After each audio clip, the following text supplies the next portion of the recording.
One day, I got a call saying my husband had been in an accident. The shocking part wasn't just the accident, it was that he had been with his mistress, and she hadn't survived. My husband, on the other hand, was now paralyzed from the waist down. After the accident, he began demanding that I take care of him for the rest of his life. I couldn't believe it. Was I really supposed to spend my life looking after a man who had been unfaithful to me?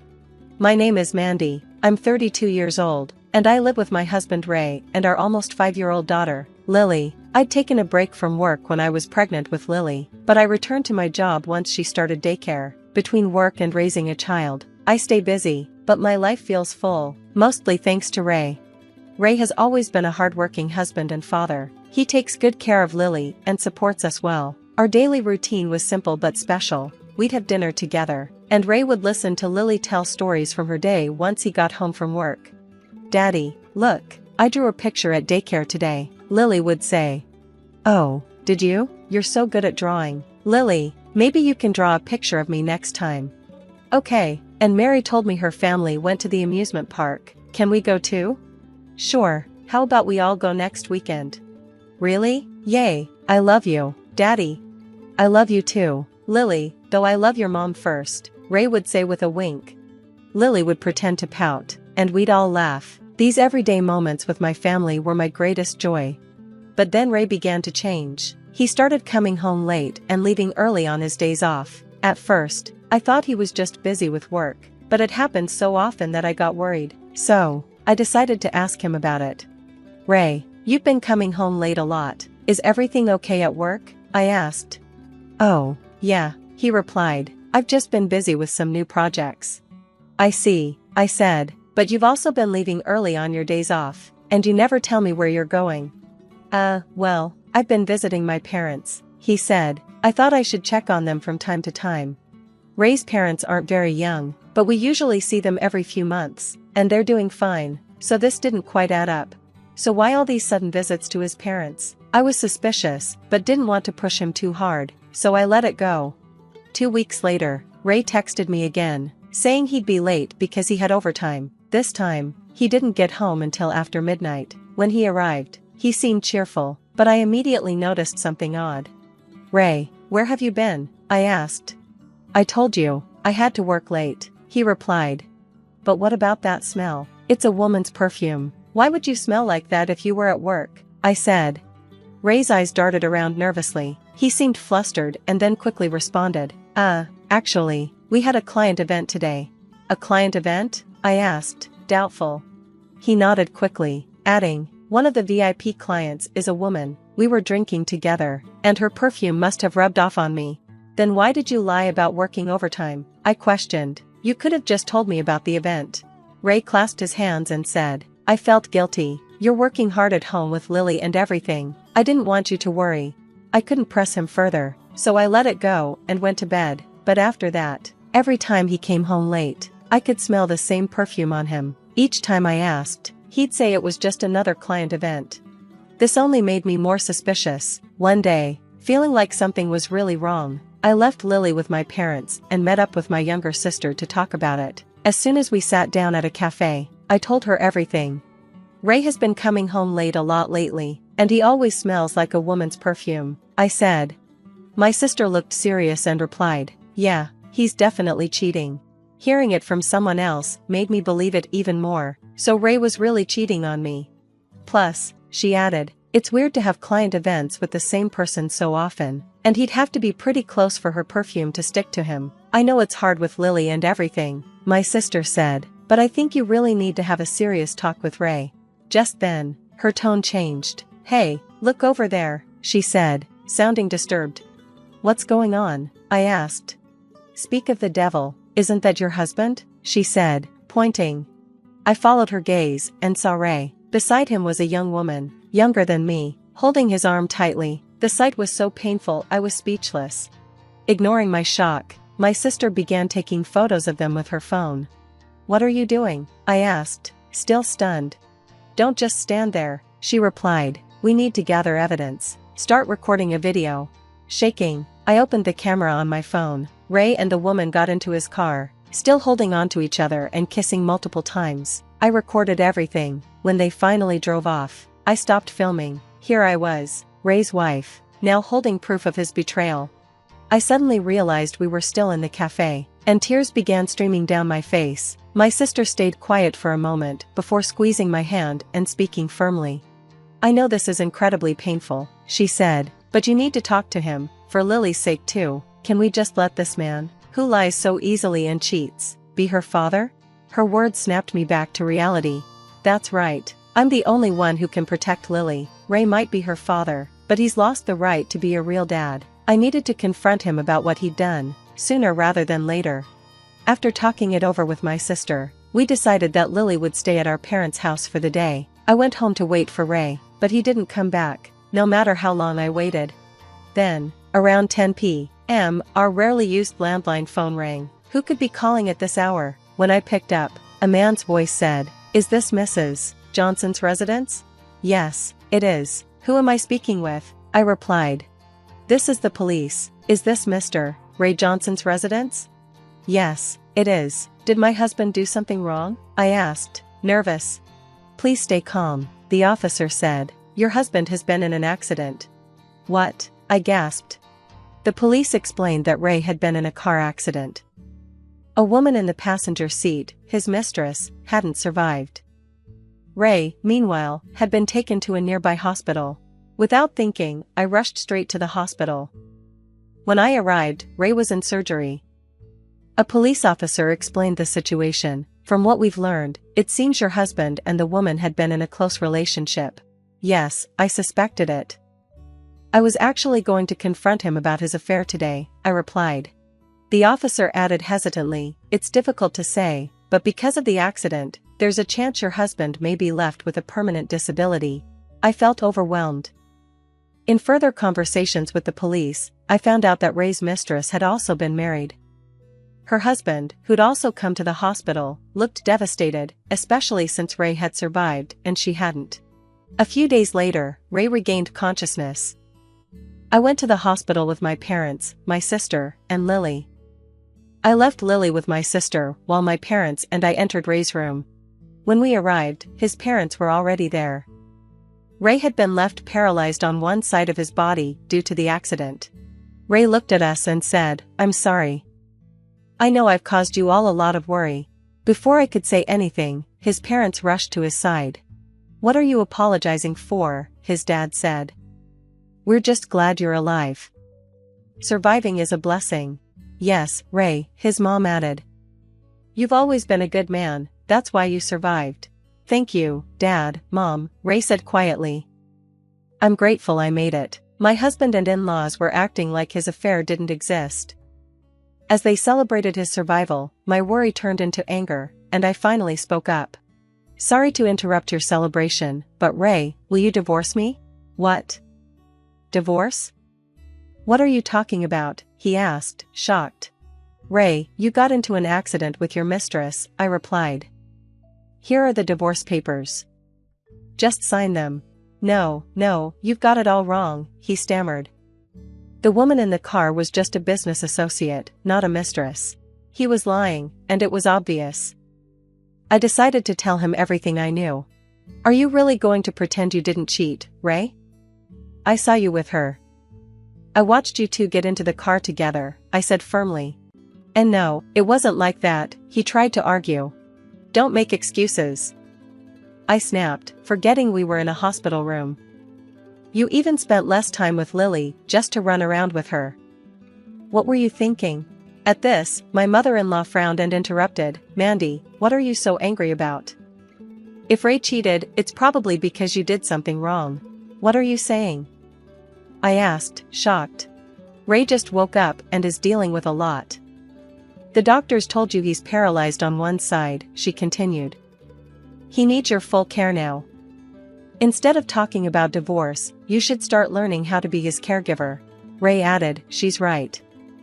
As my wife, you'll be taking care of me from now on." At that moment, any sympathy I had for him disappeared completely.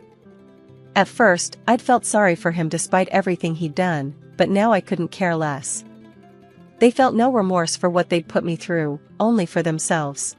Holding back my anger, I looked at my mother-in-law and said, "Are you serious? Who on earth would want to take care of a cheating fool like him, idiot? Mandy, how dare you insult my Ray, my mother-in-law exclaimed. Well, it's the truth, isn't it?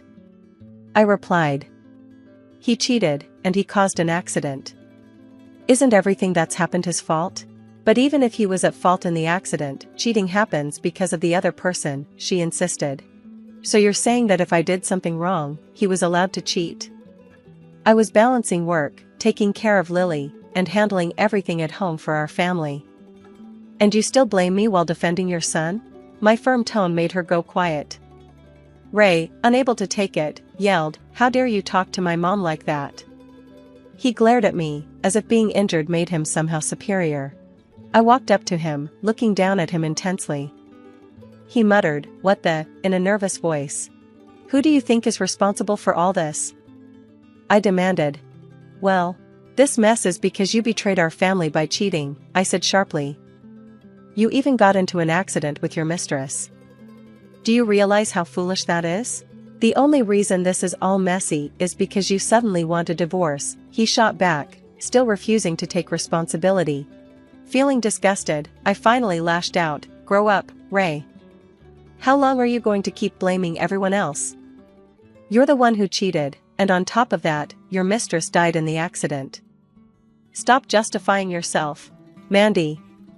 He stammered. "You've destroyed our family with your selfish affair. I don't know how much pain you've caused Lily. You've not only hurt me, but you've broken our daughter's heart.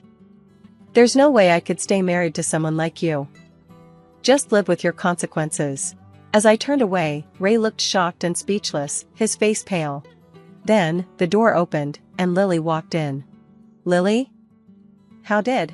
"Sorry, sis," said my sister, following behind.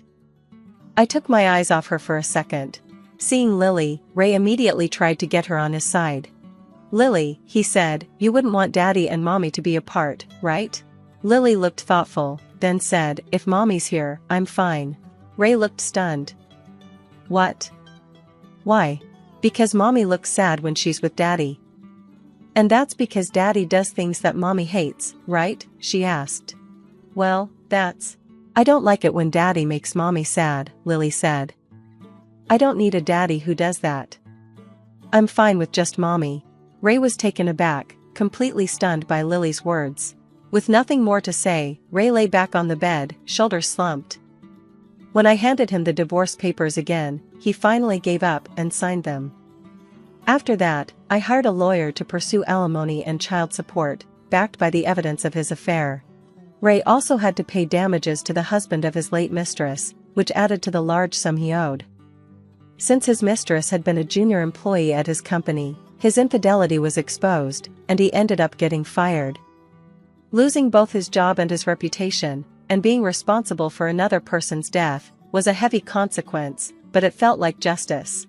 The combined financial hits drained Ray's savings, and he ended up selling our house and moving into a small apartment with his parents. Now, his in-laws care for their wheelchair-bound son every day.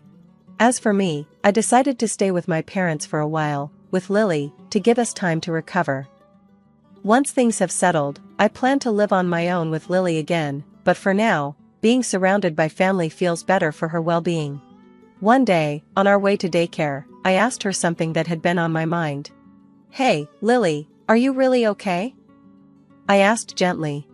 "Okay with what?" she replied, looking up at me. "With it just being us. Without Daddy around." Lily gave me a bright smile and said, "I love Mommy the most. I don't like anyone who makes Mommy sad." Hearing this, I smiled back. "I see. Mommy loves you too, Lily." Lily wrapped her arms around me with all her little might, and as I hugged her back, I promised myself I would protect her and be there for her always. I'm Audrey, and I came into this world mere minutes after my twin sister Ashley. Those few minutes might as well have been years, given how differently our lives would unfold. Our parents, Linda and Robert Matthews, lived in a suburban house in Connecticut. Mom worked as a real estate agent, always dressed to impress with her perfectly manicured nails and designer suits. Dad ran his own small accounting firm, spending most of his days buried in spreadsheets and tax forms.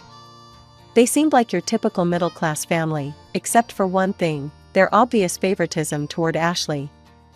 I first noticed it when we were around 5. It was subtle at first, the kind of thing you might miss if you weren't living it every day. While other parents of twins dressed their children identically, celebrating their matching status, our parents made sure Ashley stood out. They'd take us shopping, and Ashley would get the new Nike sneakers while I got the clearance rack specials. She got the authentic Barbie dolls, I got the knockoffs from the dollar store. Even our birthday celebrations felt uneven. Ashley's portion of our shared cake always seemed bigger, her pile of presents always taller. These little moments piled up like stones in my pocket, weighing me down day after day. When Ashley got her ears pierced at 6, I wasn't even asked if I wanted mine done too. When she started taking ballet lessons, I was told we couldn't afford 2 sets of lessons.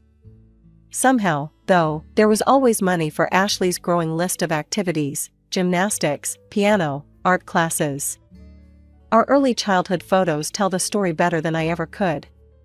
In every family picture, Ashley's front and center, usually in some frilly dress from an expensive children's boutique.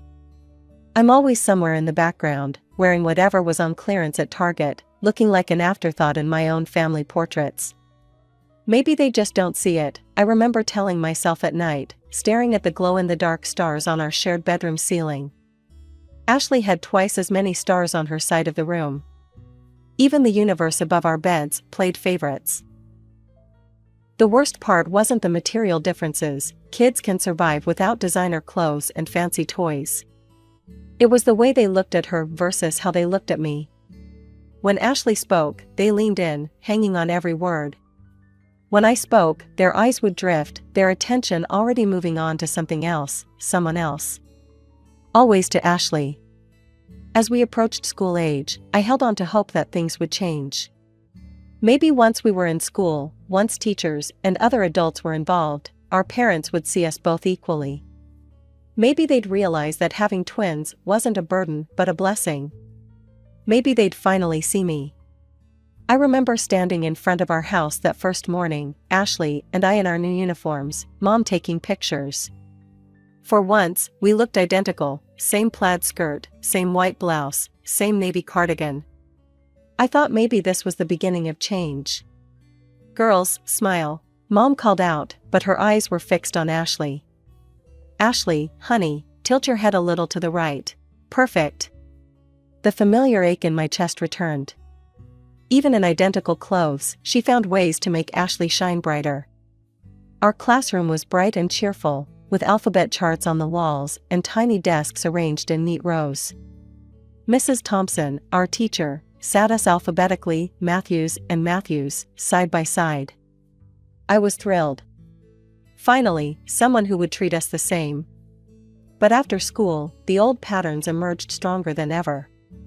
Mom's silver SUV would pull up to the curb, and what happened next became a daily routine that felt like a twist of the knife.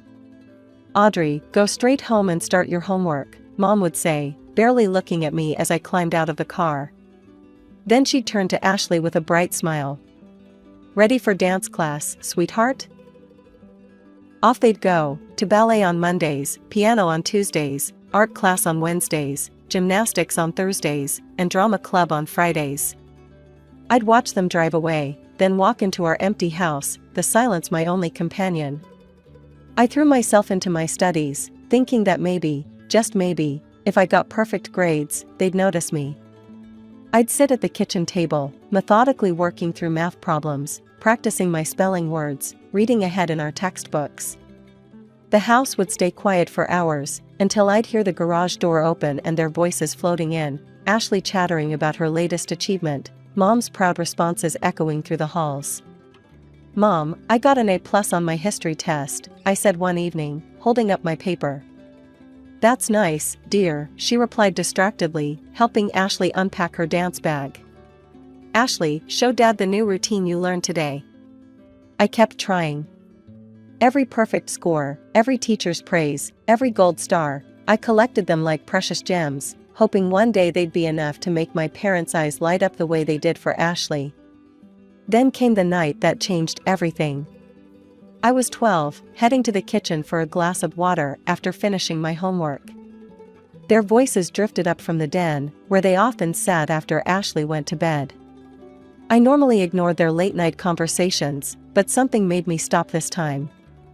"Sometimes I wonder if we made a mistake," Dad was saying, his voice heavy with something I couldn't identify. "What do you mean?" Mom asked. "Having twins. Ashley would have been enough. She's everything we could want in a daughter. But two of them." "I know what you mean," Mom sighed. "Ashley's special. She's meant for great things. But Audrey, she's just there. We would have been fine with just Ashley." The glass slipped from my hand, but I caught it before it could shatter. I wished I could catch my heart just as easily. In that moment, everything crystallized. The years of trying to earn their love, of hoping things would change, it all seemed so foolish now. They didn't want me. They never had. I was the unwanted twin, the extra daughter, the one they wished they didn't have. After that night, something shifted inside me. I stopped seeking approval and instead focused entirely on my studies. Turns out, freedom from constantly trying to please my parents cleared my mind in ways I never expected. My grades, already good, became exceptional. "Excellent analysis, Audrey," Mr. Peterson said one day in English class, holding up my essay on The Great Gatsby. "Class, this is exactly the kind of deep thinking I'm looking for." I could feel Ashley tensing up beside me, her pencil tapping against her desk in that aggressive way it did when she was angry. I kept my eyes forward, but I could see her face turning red from the corner of my eye. Similar scenes played out in other classes. Math, science, history, it didn't matter. The more the teachers praised my work, the more Ashley seethed. It came to a head in chemistry when Mrs. Rodriguez asked me to tutor other students. That evening, I heard Ashley's voice from downstairs, "Mom, the teachers are being mean to me. They always praise Audrey and make me look bad. They're doing it on purpose." The next day, Mom stormed into school, designer handbag swinging, heels clicking against the linoleum floors. I watched from the hallway as she marched into Principal Williams' office, where they'd called in Mrs. Chen, our class teacher. "I want to know why your teachers are discriminating against my daughter," Mom demanded. Mrs. Chen, bless her, stayed calm and professional. "Mrs. Matthews, let me show you something." She pulled out our progress logs, laying them side by side. "Here are both girls' records. Audrey consistently scores in the top percentile in all subjects. Ashley's grades are." "Are you suggesting my Ashley isn't smart?" Mom interrupted. "Not at all. I'm merely pointing out that Audrey's academic achievements are. This is exactly what I'm talking about. You're all biased against Ashley." No amount of evidence could convince her. When she came home that day, I overheard her telling Dad that the teachers were obviously prejudiced against their precious Ashley. By 16, I was tired of asking for pocket money and watching Ashley get hundreds of dollars just for existing. I applied for a job at the Coffee Bean, a cute cafe just a few blocks from our house. It wasn't glamorous work, but I loved the independence it gave me. Plus, my coworkers actually appreciated my presence, a novel experience in my life. Ashley, of course, couldn't let me have even this small victory. "Oh my God, you're actually going to be a waitress," she sneered one morning, watching me put on my uniform. "That's so common. Mom, can you believe Audrey's going to serve people food?" Mom just made a disapproving noise, sliding another $100 bill across the table to Ashley for her shopping needs. That's when I remembered something I'd overheard years ago, a heated phone conversation where Mom had yelled, "I don't want anything to do with you anymore.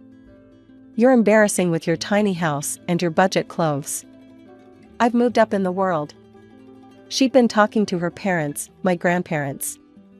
The ones I'd never met because they weren't good enough for her new lifestyle. That evening, while Mom and Ashley were at another shopping spree, I snuck into Mom's home office. In her address book, under D4, Do Not Contact, I found it, an address in the older part of town. The next day, instead of heading to my afternoon shift at the cafe, I took a bus to a small blue house with a well-tended garden. My heart was pounding as I walked up the path. I had no idea what to expect, but I knew I had to try. I raised my hand to knock on the door. The door opened, revealing an elderly couple. The woman had gray hair tied back in a neat bun, and the man wore wire-rimmed glasses. They looked at me with confusion until I spoke. "Hi, I'm Audrey Matthews. I think you're my grandparents." Their jaws dropped simultaneously. The woman, my grandmother, put her hand to her mouth. "Oh my God, Frank, it's really her." They invited me in, and suddenly I was sitting in their cozy living room, drinking tea from delicate cups while they couldn't stop staring at me. "You look just like your mother did at your age," Grandma said softly. Before she changed. That first visit turned into many more. I'd tell my parents I was working extra shifts at the cafe, but instead, I'd spend hours with my grandparents, bringing them pastries and cookies from work. They were wonderful listeners, genuinely interested in my life, my studies, my dreams. For the first time, I felt seen. Then came graduation day. The ceremony was typically Matthew's family style, all focus on Ashley. When they called my name as valedictorian, my parents barely clapped, but when Ashley walked across the stage, they hooped and hollered like she'd just won an Olympic medal. I should have been prepared for what came the next day, but somehow, they still managed to shock me. "Girls, we have exciting news," Mom announced at breakfast, practically bouncing in her seat. "We're celebrating graduation in Hawaii." My heart lifted for a moment. Despite everything, I thought maybe, just maybe, this one time. "Honey," Mom turned to me, her voice dripping with fake sympathy, "we only got 3 tickets, for us and Ashley. You understand, right? Someone needs to watch the house, and you have your job at the cafe." Ashley didn't even try to hide her smirk as she stirred her orange juice. "Don't worry, sis. I'll send you lots of pictures of me living my best life on the beach." The next morning, I watched from our front door as they loaded their expensive luggage into the taxi. Ashley turned back, waving with exaggerated enthusiasm. "I'll make sure to send you beautiful photos from Hawaii. You can look at them between serving tables." As soon as the taxi disappeared around the corner, I pulled out my phone with shaking hands and called my grandparents. The tears I'd been holding back finally spilled over when I heard Grandma's voice. They went to Hawaii without me," I managed to get out between sobs. "They just left me here like I'm nothing." "Oh, sweetheart," Grandma's voice was soft but firm. "Come over right now. We'll have our own graduation celebration." I drove to their house, still wiping away tears. As I turned onto their street, I noticed something unusual, a brand new Mercedes C-Class sedan parked in their driveway, gleaming in the summer sun. It looked completely out of place next to their modest home. "Whose car is that?" I asked as I walked up to their front porch. Grandpa's eyes twinkled as he held up a set of keys. "Yours. Happy graduation, Audrey." I stood there, mouth open, sure I'd misheard him. "What? But how?"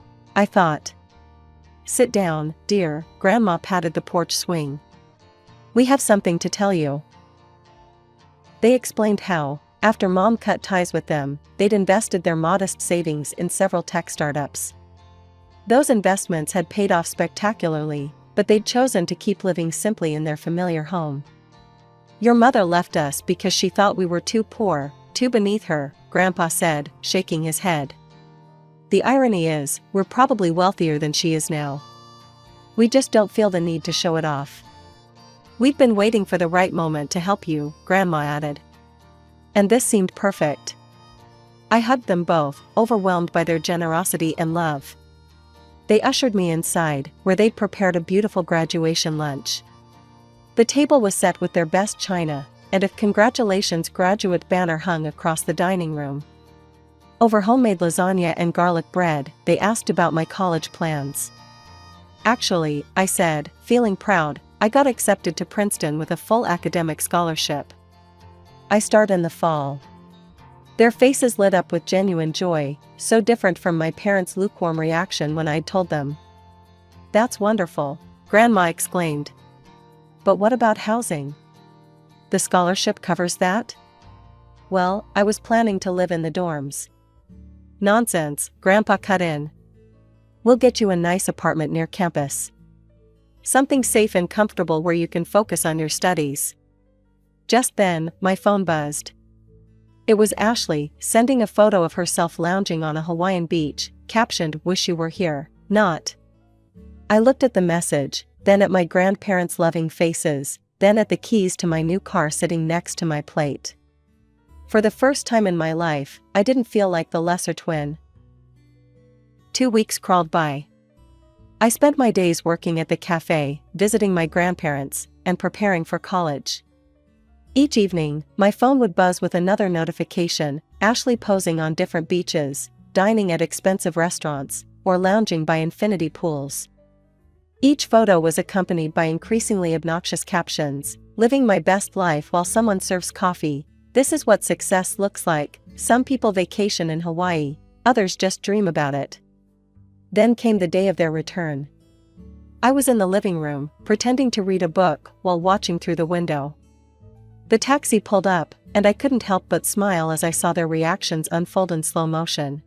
Mom noticed it first. She stopped so abruptly that Ashley walked right into her, dropping her designer beach bag onto the concrete driveway. Dad, struggling with their expensive matching luggage set, nearly tripped over them both. "What is that?" Mom's voice carried through the front window, high-pitched and sharp. She was pointing at the Mercedes as if it might bite her, her perfectly manicured finger trembling slightly. Is that a new C-Class?" Dad stammered, his jaw hanging open. "The latest model?" I took my time walking to the front door, enjoying every second of their confusion. Their tan seemed to pale with each step I took. When I stepped onto the porch, they all turned to stare at me like they were seeing a ghost.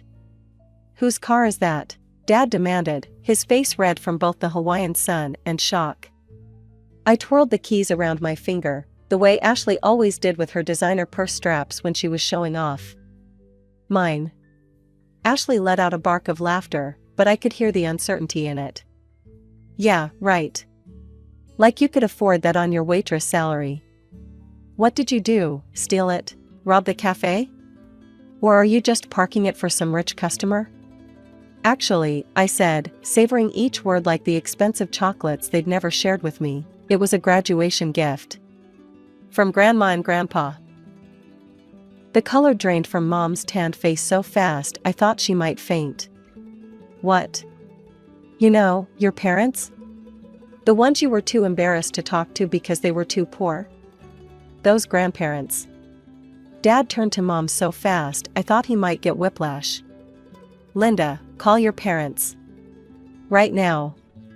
His voice had that same demanding tone he used when ordering at restaurants. Mom's hand shook as she pulled out her phone, her French manicure catching the sunlight. She didn't even bother with pleasantries when Grandma answered, putting the phone on speaker without realizing it.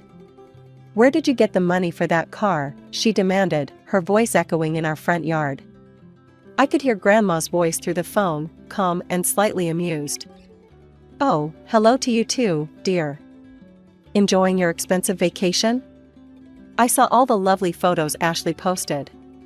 "The Royal Hawaiian Hotel looks lovely this time of year." "Don't change the subject. How could you afford to buy Audrey a Mercedes?"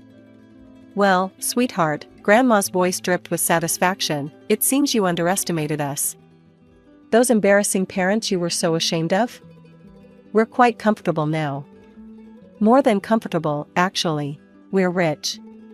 Mom's entire demeanor changed instantly, her voice becoming syrupy sweet. "Mom, I've been thinking, maybe it's time we put the past behind us. Family is so important, after all." "Is it?" Grandma's voice was cool. "Of course. And speaking of family," Mom's eyes darted to Ashley, who was already preening. "You have another granddaughter who would love to get to know you. She could really use a nice car too, maybe even something a little more special." Grandpa's laugh crackled through the speaker. You mean the granddaughter you just took to Hawaii while leaving Audrey alone? That granddaughter? Mom's face flushed. That's not. I mean, look, as grandparents, you should treat the girls equally. They're the same age, after all. It's only fair they get the same gifts. Equally? Grandma's voice turned sharp. That's rich coming from you, Linda.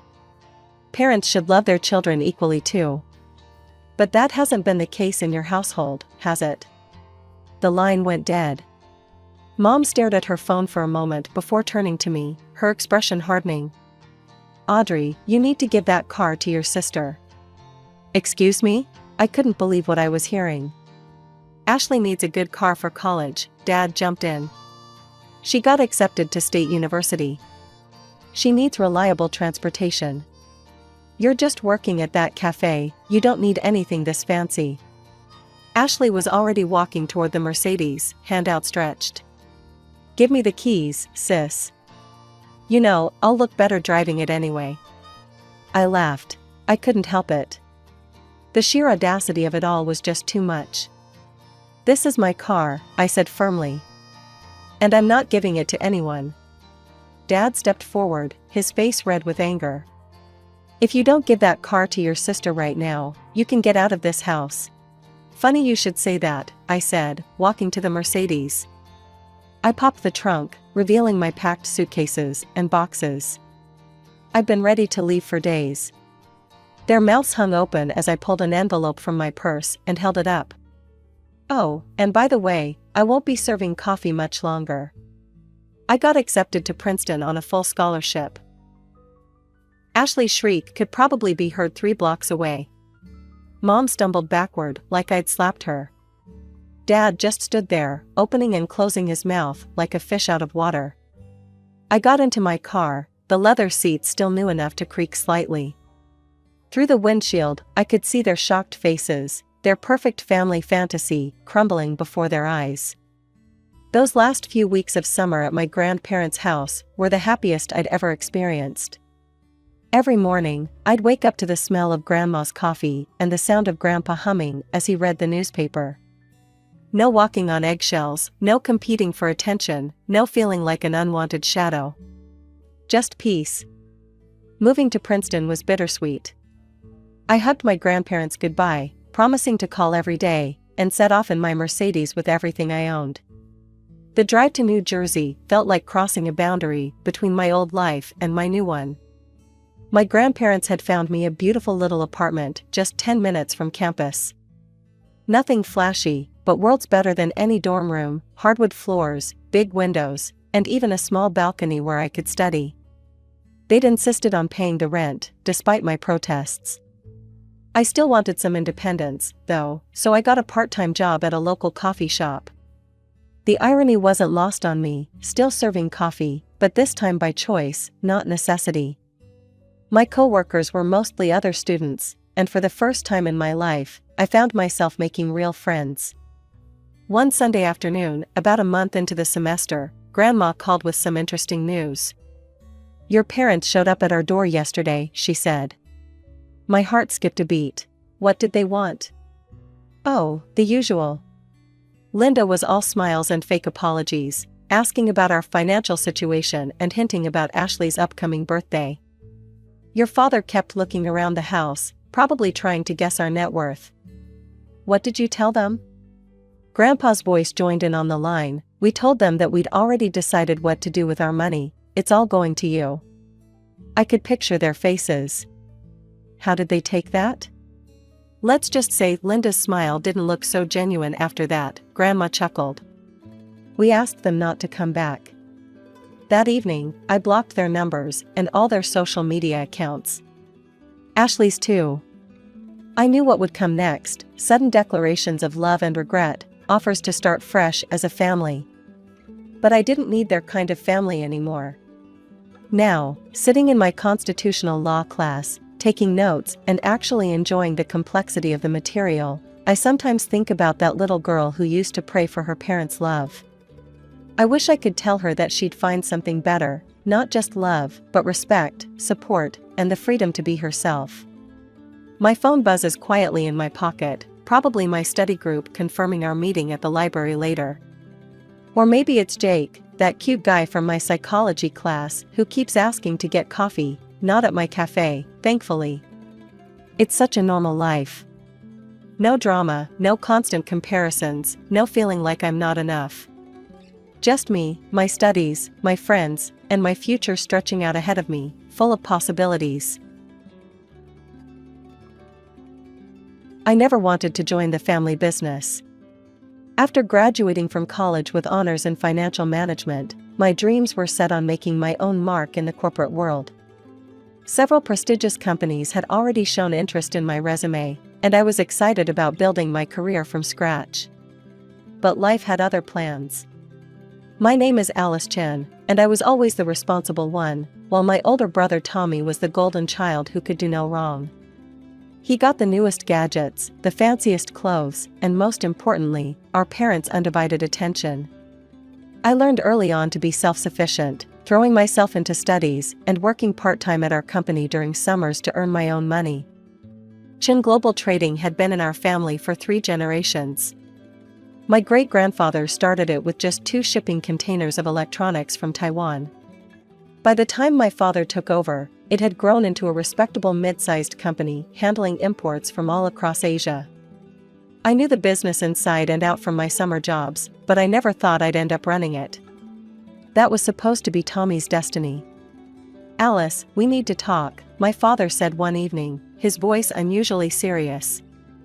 I had just finished telling him about a promising interview with Goldman Sachs over dinner at his office. "What's wrong, Dad?" He gestured for me to sit down, his face lined with worry.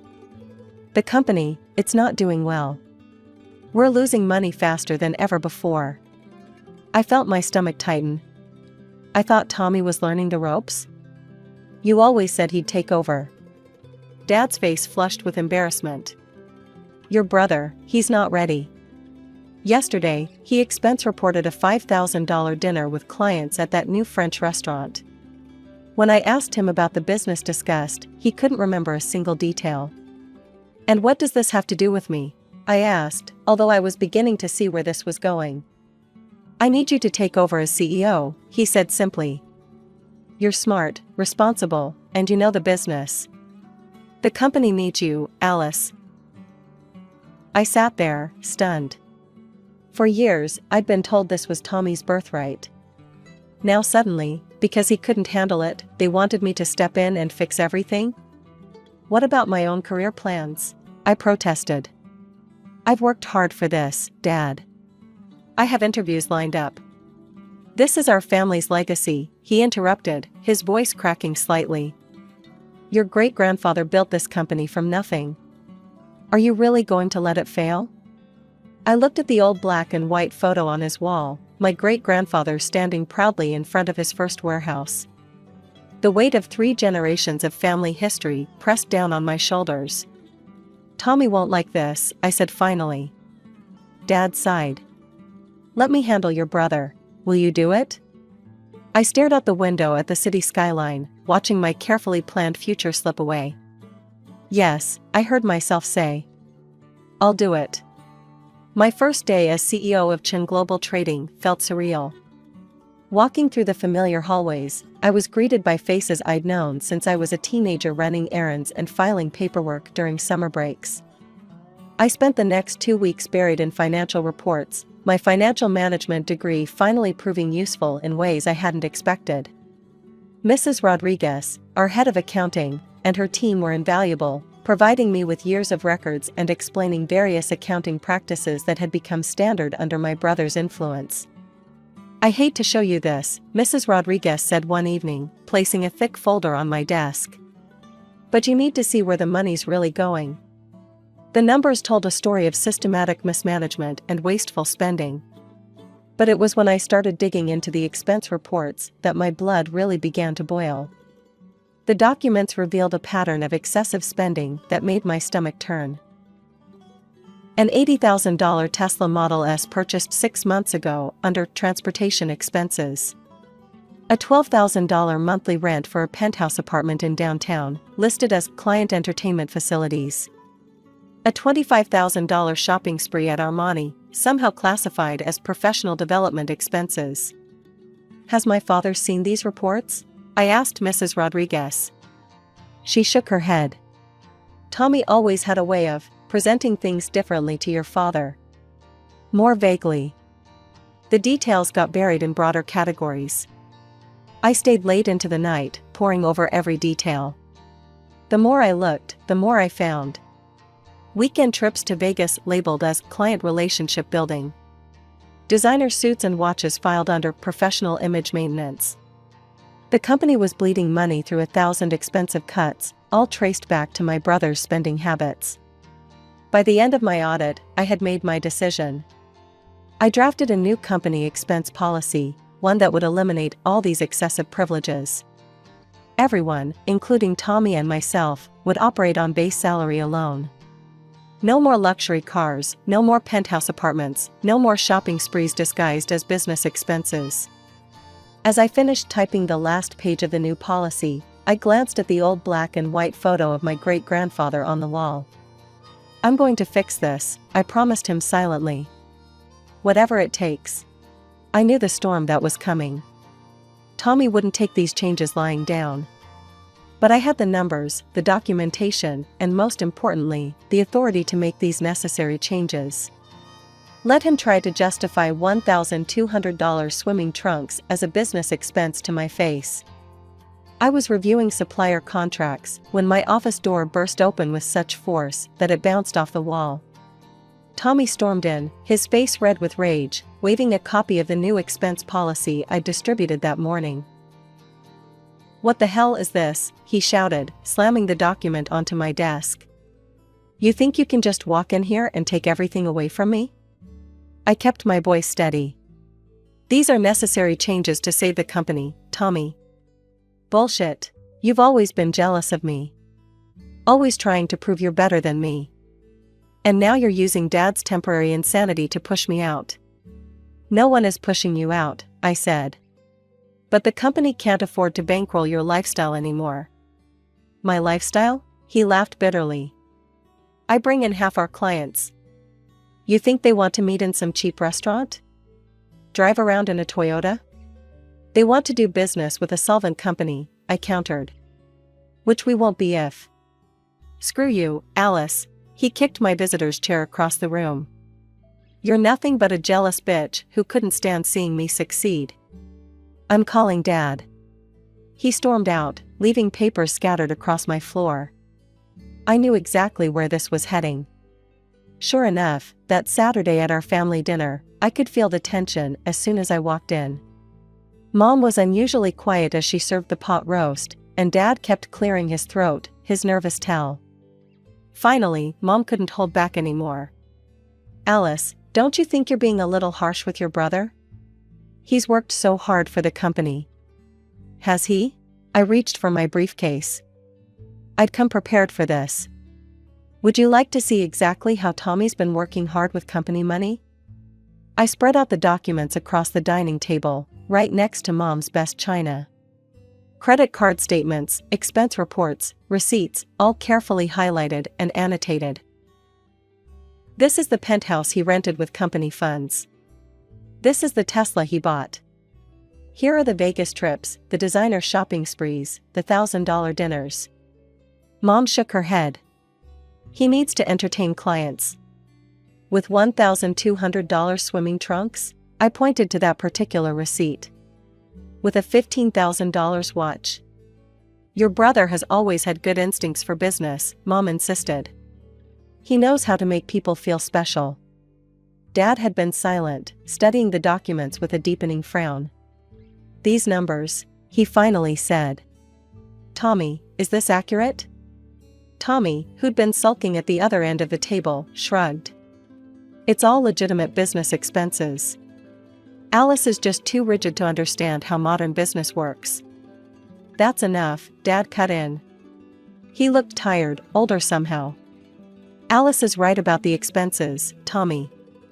They need to stop." He held up his hand when Tommy tried to protest.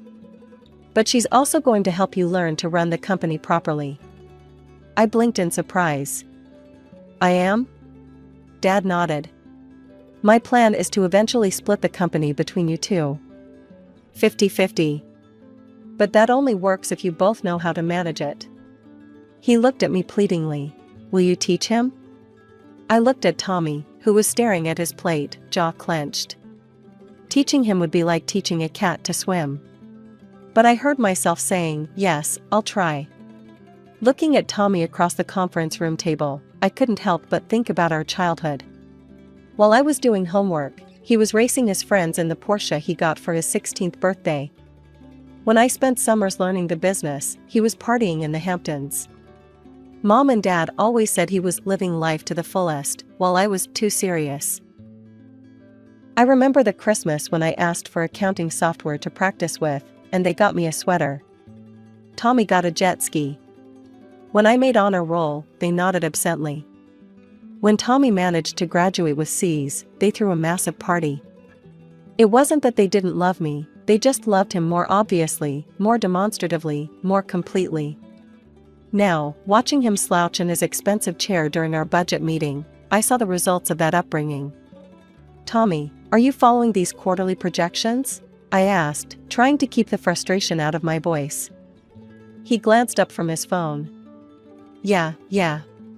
Numbers going up is good, numbers going down is bad. Can we wrap this up? It's a bit more complex than that, I said. These projections affect our inventory decisions for the next 6 months. He sighed dramatically, but put his phone down. Small victories. I made sure to invite him to every important meeting. Client negotiations, supplier contracts, strategy sessions, if it mattered to the company, I wanted him there. Most of the time, he just sat there looking bored, checking his watch or playing with his pen. But occasionally, he'd surprise me. Why don't we try importing luxury pet products, he suggested during one meeting. Rich people are crazy about their dogs these days. We could mark up the prices like crazy. The market's already saturated, I explained gently. And the certification process for pet products is complicated. Another time, we should invest everything in cryptocurrency. My friend made millions last month. I had to take a deep breath before responding to that one. We need more stable investments for company funds. His ideas were usually impractical or too risky, but at least he was thinking about the business. It was more engagement than I'd seen from him in years. During a meeting with our biggest client, he actually paid attention the whole time. Afterward, he said, "You know, you're pretty good at this. The way you handled their pricing concerns." It was probably the first genuine compliment he'd ever given me. Thanks, Tommy. Want to grab lunch and I can explain the negotiation strategy one used? Nah, got plans, he said, already heading for the door. But maybe next time. I watched him go, thinking about how patterns set in childhood become the architecture of our adult lives. Tommy never had to try because everything was handed to him. I always had to try twice as hard because nothing was. Now I was supposed to teach him what I'd spent years learning on my own. 8 years. 8 years of early mornings and late nights. 8 years of tough decisions and careful management. 8 years of teaching Tommy everything I knew, while simultaneously running the company at peak performance. The numbers told the story better than I could. Profits up 300% since I took over, 5 new branches opened across the state, a client list that had tripled in size. Chin Global Trading wasn't just surviving anymore, it was thriving. Dad's 70th birthday party was supposed to be a celebration of all that success. The private room at Golden Palace Restaurant was packed with family, close friends, and our most important business partners. The same faces who'd watched our company grow from near bankruptcy to industry leader. I'd helped Mom plan every detail, from the traditional red decorations to Dad's favorite 8-course menu. Even Tommy had shown up on time, for once. He'd been unusually quiet lately, but I figured he was just nervous about his presentation of our latest expansion plans. After the Peking duck was served, Dad stood up, tapping his glass with a spoon. The room fell silent. "I have an important announcement," he said, smiling at all of us. After much thought, I've decided it's time for me to fully retire. There were murmurs of appreciation around the room. Dad had been semi-retired for years, ever since he made me CEO, but he still kept an office and came in for major decisions. And so, he continued, it's time to talk about succession. About legacy. My stomach tightened, something in his voice. Chin Global Trading has been in our family for 3 generations, passed down from father to son. Today, I'm proud to announce that I'm transferring full ownership of the company to Tommy. The room erupted in applause. I sat there, frozen, as relatives congratulated my brother. This couldn't be happening. Dad, I said, standing up. My voice cut through the celebrations. What about our agreement? You promised to split the company between us. The room went quiet. Dad shrugged, not quite meeting my eyes. The company has always passed through the male line, Alice. It's tradition. Besides, Tommy will make an excellent leader. Leader? I couldn't believe what I was hearing. I'm the one who saved this company. I'm the one who turned it around. Now, dear, Mom, cut in, don't make a scene. Tommy has natural leadership abilities. He'll make a better owner than. Better? I laughed incredulously. Where was his natural leadership when the company was failing? Where was it during the 8 years I spent teaching him basic business concepts? Tommy stood up, straightening his tie. Speaking of which, sis, you should start preparing to hand over your CEO duties. As the new owner, I'll be taking that position as well. He smirked at me across the table, the same smirk he'd had when he got that Porsche for his 16th birthday, when he took credit for my work in high school, when he spent company money like water because he knew he'd never face consequences. You know what? I stood up, my chair scraping against the floor. You all deserve each other. 8 years I spent fixing Dad's mistakes and covering Tommy's incompetence. 8 years of my life sacrificed for this family's legacy.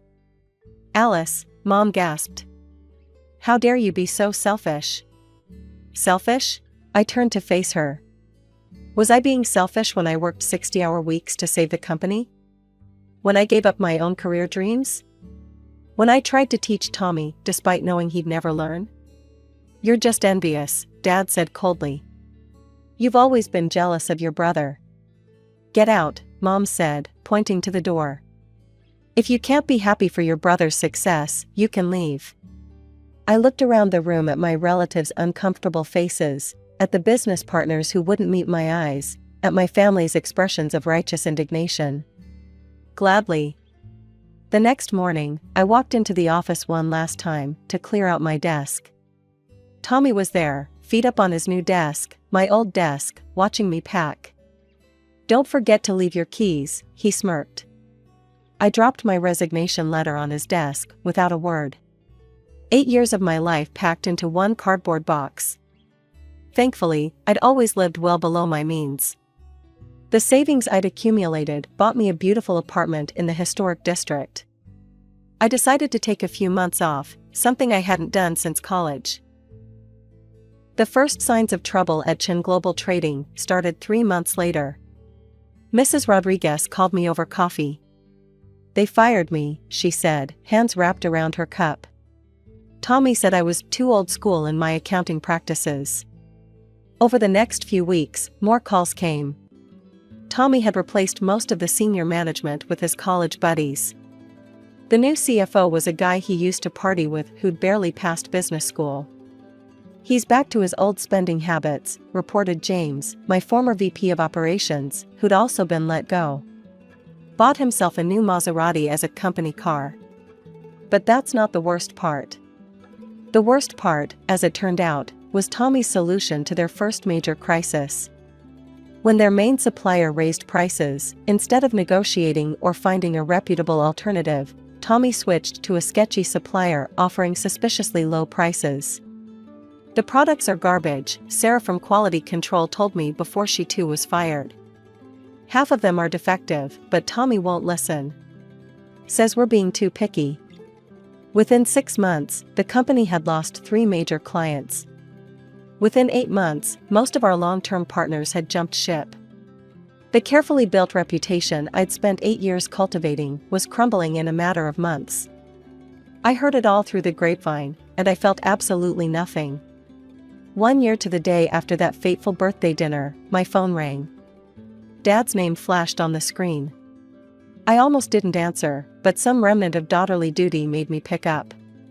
Alice? His voice sounded older, tired. We need to talk. I waited, letting the silence stretch between us. Tommy, he hasn't worked out as we hoped. He cleared his throat. The company's in trouble. Real trouble. I'm aware, I said flatly. The business community isn't that big. I'd heard about their latest disasters through my professional network. We need you back, he said. You can name your terms. Full control, whatever salary you want. Tommy will step aside. I couldn't help but laugh. Now you want me back? After you threw away 8 years of my work because of tradition? This is our family's legacy, Alice. Your great-grandfather's company. You can't just let it die. My great-grandfather's company died the day you chose your son's ego over your daughter's competence, I replied. The company I built for 8 years, that's what's dying now. And I don't care. How can you say that? His voice rose. This is your family's business. Your heritage. You have a responsibility. No, Dad, I don't. Not anymore. You made your choice a year ago. Now you can live with it. Alice, please. I hung up and blocked his number. Then I blocked Mom's number too, for good measure. Looking out my office window at the Manhattan skyline, I smiled. My new business card read Alice Chen, Chief Executive Officer of Morton International, one of the largest import-export firms on the East Coast. I'd been headhunted for the position 6 months ago. Alice? My assistant poked her head in. The board members are ready for your presentation. I gathered my papers, straightening my jacket. The quarterly results were excellent. We'd exceeded all projections, and I had plans to expand into 3 new markets. Your strategy for the Asian markets is brilliant, Richard Morton, the company owner, had told me last week. Best decision I ever made, bringing you on board. The irony wasn't lost on me. Here I was, doing exactly what I'd always wanted to do, being valued for exactly who I was. No family drama, no emotional manipulation, no brothers to babysit. Just pure business, run well. News travels fast in family circles, even when you've cut off direct contact. It was my cousin Jennifer who told me over lunch, exactly 2 years after I'd walked out of Golden Palace restaurant. They've filed for bankruptcy, she said, stirring her coffee. Tommy had to sell everything, the house, the Maserati, even that ridiculous watch collection of his. I took a sip of my wine, letting the information settle. And? He's moved back in with Aunt Linda and Uncle James. They converted their home office into a bedroom for him. Jennifer hesitated. They're saying it's temporary, just until he gets back on his feet. I could picture it perfectly, Tommy in his childhood bedroom, Mom making his favorite meals, Dad making excuses for him. Some patterns really do never change. The details emerged over the following weeks through various family channels. The company's collapse had been spectacular, not just a failure, but a cautionary tale that would be whispered about in business circles for years to come. The defective products had led to lawsuits. The mismanaged funds had led to debt. The alienated partners had led to isolation. Everything I'd built over 8 years had been dismantled in less than 2, leaving nothing but debts and broken relationships. Your father had to remortgage their house to cover some of the debts, my Aunt Maria reported during our monthly phone call. They're saying you could have prevented this if you'd come back when they asked. I laughed at that, actually laughed out loud in my corner office overlooking Central Park. Morton International had just posted its best quarter in company history under my leadership. The Wall Street Journal had run a profile on me last month, praising my innovative approach to international trade relationships. They're still not getting it, are they? I said to Maria. This isn't about me abandoning them. This is about them never truly valuing what they had. Later that evening, I sat on my penthouse balcony, bought with my own money, earned through my own merit, watching the sunset over the city. I thought about Tommy, back in our parents' house, probably still blaming everyone but himself for what happened. I thought about Dad, who chose tradition over talent, and Mom, who chose favoritism over fairness. I thought about that old black and white photo of my great-grandfather that used to hang in the office. I wondered if they'd managed to save it from the liquidators, or if it had been sold along with everything else. A notification popped up on my phone, another glowing review of our company's performance under my leadership. The headline read, "Morton International CEO transforms company culture, a new era of growth." Should I feel guilty? That's what they all expect, the relatives who still talk to me, the old family friends who whisper about the prodigal daughter who let her family's legacy die. They think I should be torn up inside, haunted by what happened. But I'm not. Because here's the truth about legacies, they're not about buildings, or brand names, or even family traditions. They're about values. My great-grandfather built his company on hard work, integrity, and genuine business acumen.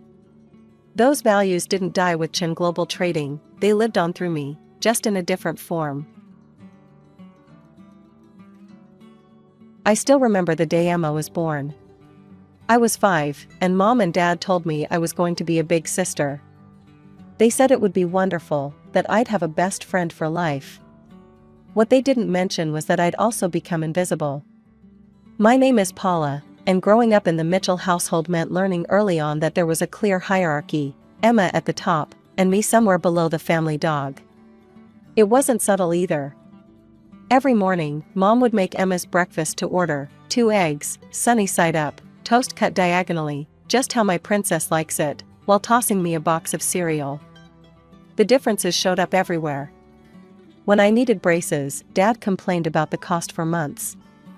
2 years later, Emma needed them too, and suddenly money was no object. They even got her the fancy clear ones I'd begged for but been denied. My straight A's were met with distracted nods, while Emma's C+ in math earned her a celebratory dinner at her favorite restaurant. Birthday parties were another sore spot. Mine were simple affairs, supermarket cake, a few friends in the backyard. Emma's? They were full-blown productions with bounce houses, hired entertainers, and custom-made cakes. I once overheard Mom telling her friend, "Well, Emma just appreciates these things more. Paula's so practical." The worst part was watching Emma change. She started out as a sweet kid, we used to build blanket forts together and make up silly stories. But year after year of being treated like she could do no wrong took its toll. By the time she hit middle school, she'd become exactly what you'd expect. "Paula, where's my blue sweater?" she'd demand, ransacking my closet without permission. "That's mine, Emma. Mom bought it for my birthday." "Well, I need it for Jessica's party." "Mom, Paula won't share." And inevitably, "Paula, don't be selfish. Let your sister borrow it." I learned to pick my battles, to expect nothing, to find validation elsewhere. School became my sanctuary. While Emma was being showered with praise for participating in the school play, she had 2 lines: I was winning science fairs, acing AP classes, and quietly building my escape plan. When my acceptance letter from State University arrived, full scholarship, I thought maybe, just maybe, they'd be proud. Instead, dinner that night was dominated by Emma's dramatic retelling of her 7th grade student council election campaign. "Mom, I got a full scholarship," I tried to interject during a rare pause. "That's nice, honey." "Emma, sweetie, tell us more about your campaign posters." Those first years at college, I only came home for major holidays, and even then, I'd count the minutes until I could leave. Every visit was the same. Emma's achievements took center stage, while my dean's list standings and internship offers barely warranted a glance. I learned to keep my visits short and my expectations shorter. The moment finals ended each semester, I'd be back in my dorm, where at least my achievements were my own, and nobody compared them to a younger sister's mediocre ones. During my junior year at State, I got a Facebook message that would change my life. "Hey, remember me? Mike Harrison from Kennedy High? I was a senior when you were a freshman." Of course I remembered him, the cute guy from the debate team who'd never given me a second glance back then. We started chatting daily, sharing college stories and memories from high school. He was working as an engineer back in our hometown, and something just clicked between us. After graduation, I moved back home and landed a job at Turner & Associates as a project manager. Mike and I met for coffee my first week back. That coffee turned into dinner, dinner turned into dating, and before I knew it, we were apartment hunting together. The only dark cloud was my parents' continued indifference. They barely acknowledged my new job or relationship, too busy fretting over Emma's college experience. "She's having such a hard time adjusting," Mom would sigh during our rare phone calls. "Not everyone can just breeze through college like you did." But I had Mike's family to make up for it. His parents, Tom and Sarah, welcomed me like the daughter they never had, and his sister Jenny became the sister I'd always wanted Emma to be. They came over for dinner weekly, helped us furnish our apartment, and actually cared about my career progress. "We're so proud of you both," Sarah said at our small wedding 2 years later. It was a simple ceremony in Mike's parents' backyard, just close friends and family. My parents came, of course, but spent most of the reception talking about Emma's summer internship. Life felt perfect. I was excelling at work, happily married, and finally part of a family that valued me. When I got pregnant a couple years after the wedding, I thought things couldn't get any better. Our son, Lucas, was born healthy and beautiful, and Mike seemed every bit the doting father. But something changed after Lucas turned 1.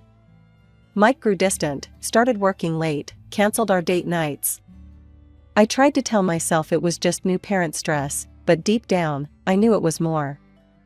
The confession came on a regular Tuesday evening.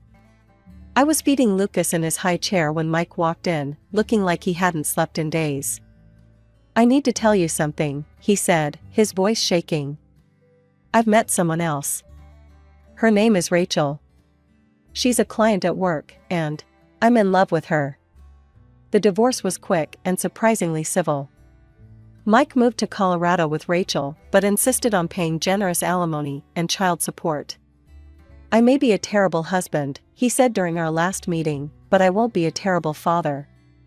I sat in my lawyer's office after signing the final papers, holding Lucas close. At 2 years old, he was too young to understand why Daddy wasn't coming home anymore.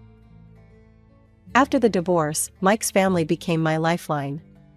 Despite everything that happened with their son, Tom and Sarah remained devoted grandparents to Lucas, and Jenny was the best aunt a kid could ask for.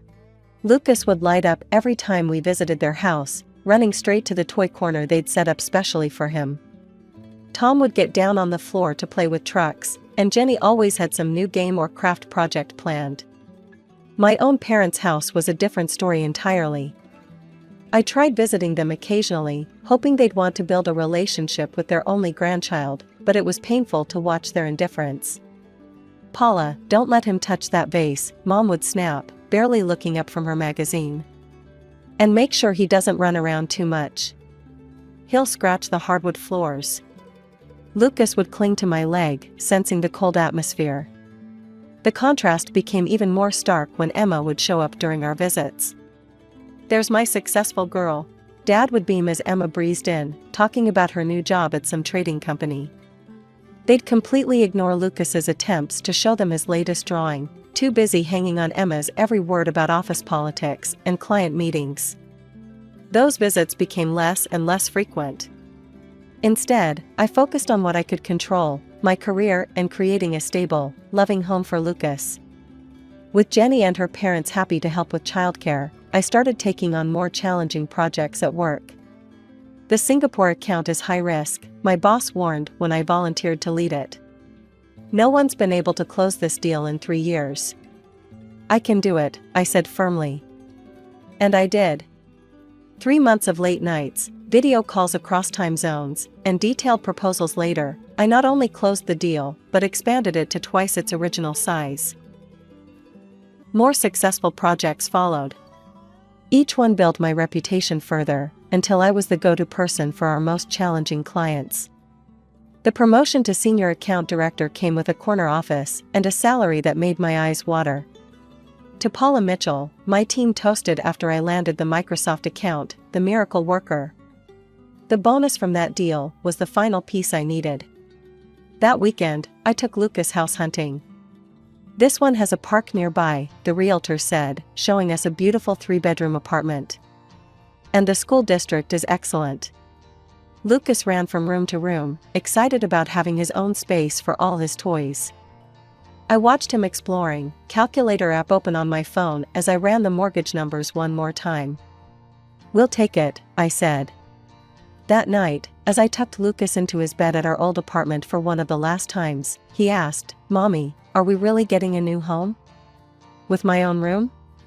"With your own room, and a special art corner, and space for all your books." He hugged me tight. "You're the best mommy ever." In that moment, I realized something. While I couldn't change my past or my parents' behavior, I could break the cycle. My son would never doubt his worth or feel second best. It was amazing how quickly things changed after word got out about my promotion and new apartment. My phone buzzed with a text from Mom. "Sweetie, we haven't seen you and Lucas in ages. Why don't you come over this weekend?" I nearly dropped my coffee. This was the same woman who'd spent the last 5 years barely acknowledging my existence. I thought about Lucas, who still asked about his grandparents sometimes. Maybe people can change? The next weekend, I took Lucas to their house. The difference was startling. "There's my favorite grandson," Dad called out as we walked in. Considering Lucas was their only grandson, this wasn't saying much, but still. "Look what Grandma got you." Mom produced a new toy truck, something she'd never done before. "And I made cookies. You do like chocolate chip, right?" Lucas, too young to remember their previous indifference, was delighted. I watched as my mother actually got down on the floor to play with him, something I'd never seen her do before.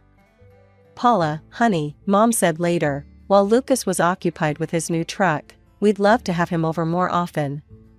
Maybe some weekends? You must need a break sometimes." It was surreal, but I decided to go with it. What was that saying about not looking a gift horse in the mouth? Over the next few months, my parents became surprisingly involved grandparents. They started asking for Lucas to stay over on weekends, and I used that time to catch up with Jenny. "You seem happier," Jenny observed during one of our shopping trips. "More relaxed." "It's nice seeing them finally make an effort," I admitted. "Even if I know why." The why became clearer when the requests started coming. Small at first, Mom needed help with a plumbing bill, Dad's watch needed repair. Little things that were easy enough to cover with my new salary. "Of course I'll help," I said each time, remembering all the dance lessons and summer camps they'd paid for Emma but denied me. It felt good, in a way, to be the one they turned to now. Then I heard about Emma through the family grapevine. Her job at the trading company wasn't going as planned, she'd been passed over for several promotions. "It's just office politics," Mom defended during one of our new regular family dinners. "They don't recognize talent there." The requests for money grew larger. A new refrigerator, home repairs. Then came the big one. "Sweetheart," Dad said one Sunday, while Lucas was napping upstairs, "we've been thinking of getting a new car. The payments would be a bit steep for us, but with your new position." "How much?" They named a figure that would have made me choke a year ago. Now, it was manageable. "We'll pay you back," Mom assured me, but we both knew they wouldn't. I agreed anyway. Maybe it was validation I was buying, or maybe I just wanted to prove something to myself. Either way, I started sending them a check each month for the car payments. "Just be careful," Jenny told me over coffee the next day. "Money has a way of complicating things." I nodded, but inside I was thinking, how complicated could it get? I had more than enough, and if buying my parents' attention meant Lucas got to have grandparents in his life, wasn't that worth it? It started as a normal Tuesday at work. I was in the middle of a client presentation when the first wave of pain hit, sharp and sudden, making me double over in my chair. "Call an ambulance," I heard someone say. "She's white as a sheet." Everything after that became a blur of movement and voices. The paramedics arrived quickly, helping me onto a stretcher while I tried to focus through the waves of pain. "Classic appendicitis symptoms," one of them said. "We need to get her to Memorial right away." Through the haze of pain, one crystal clear thought broke through: Lucas. He needed to be picked up from school in 2 hours. At the hospital, the diagnosis was quick and definitive. "Your appendix needs to come out," the doctor said. "We've got an already. You'll need to stay for at least 2 days post-surgery." "I need to make a call first," I managed to say. "My son." The nurse handed me my phone, and I dialed Mom's number with shaking fingers. She picked up on the 4th ring. "Mom," I said, trying to keep my voice steady. "I'm in the hospital. It's my appendix, they need to operate right away. Could you please pick up Lucas from school? I'll need someone to watch him for a couple of days while I recover."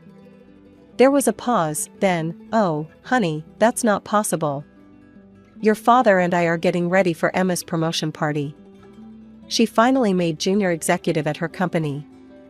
The pain in my stomach was nothing compared to the one in my chest. "Mom, please, I need help. Lucas needs to be picked up in less than 2 hours." "Well, that's really not our problem," she said, her voice suddenly cold.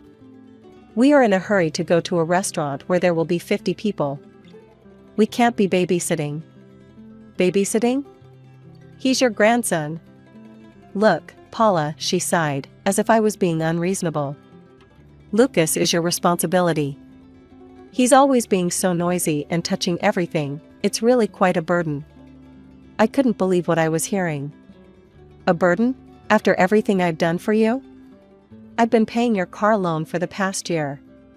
Every time you needed money." She cut me off with a laugh that chilled me to the bone. "Oh, we won't be needing your handouts anymore. Emma's new position comes with an excellent salary. She's gonna help us instead of you." The line went dead.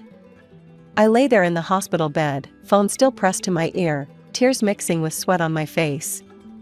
All those months of helping them, all that money, all those weekends of playing happy family, and this was what it came down to. The moment someone better came along, Lucas and I were back to being inconvenient afterthoughts. The nurse touched my arm gently. "Ms. Mitchell? We really need to prep you for surgery now." I nodded, already pulling up Jenny's number on my phone. She picked up on the first ring. "Jenny?" My voice cracked. "I'm in the hospital, appendicitis. They're prepping me for surgery. Could you please pick up Lucas from school? I hate to ask, but..." "Text me the school details," she cut in immediately. "What time does he need to be picked up?" 2:30, Jenny, I'm so sorry to impose." "Stop it. Lucas is my nephew. Of course I'll get him. We'll have a sleepover at my place, won't we? He loves playing with Max anyway." I could hear her grabbing her keys in the background. "Thank you," I whispered, tears streaming down my face.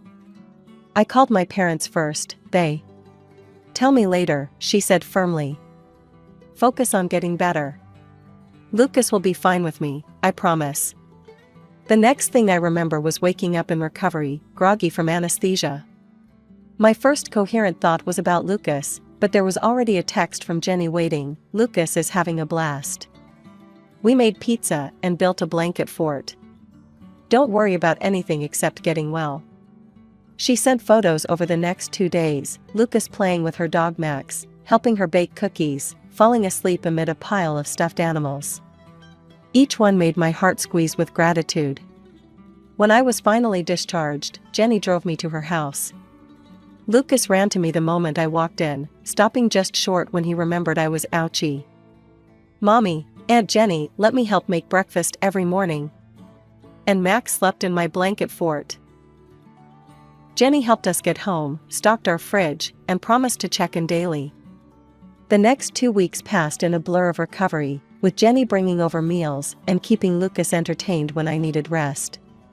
One evening, scrolling through social media during Lucas's bedtime story, I saw them, dozens of photos from Emma's promotion party, posted the same day I was in the hospital. Mom and Dad beaming proudly beside Emma in her designer dress. Champagne toasts. An elaborate cake. Everyone laughing and celebrating while I lay in a hospital bed, their grandson dismissed as a burden. That night, after Lucas was asleep, I sat down at my computer. First, I canceled the automatic monthly transfer to my parents' account for their car payment. Then I blocked them on every social media platform.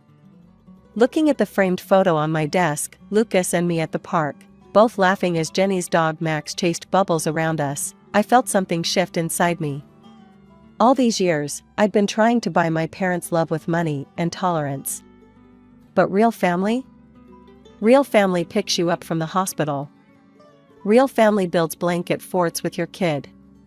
Real family shows up. 3 months have passed, and life had fallen into a peaceful rhythm.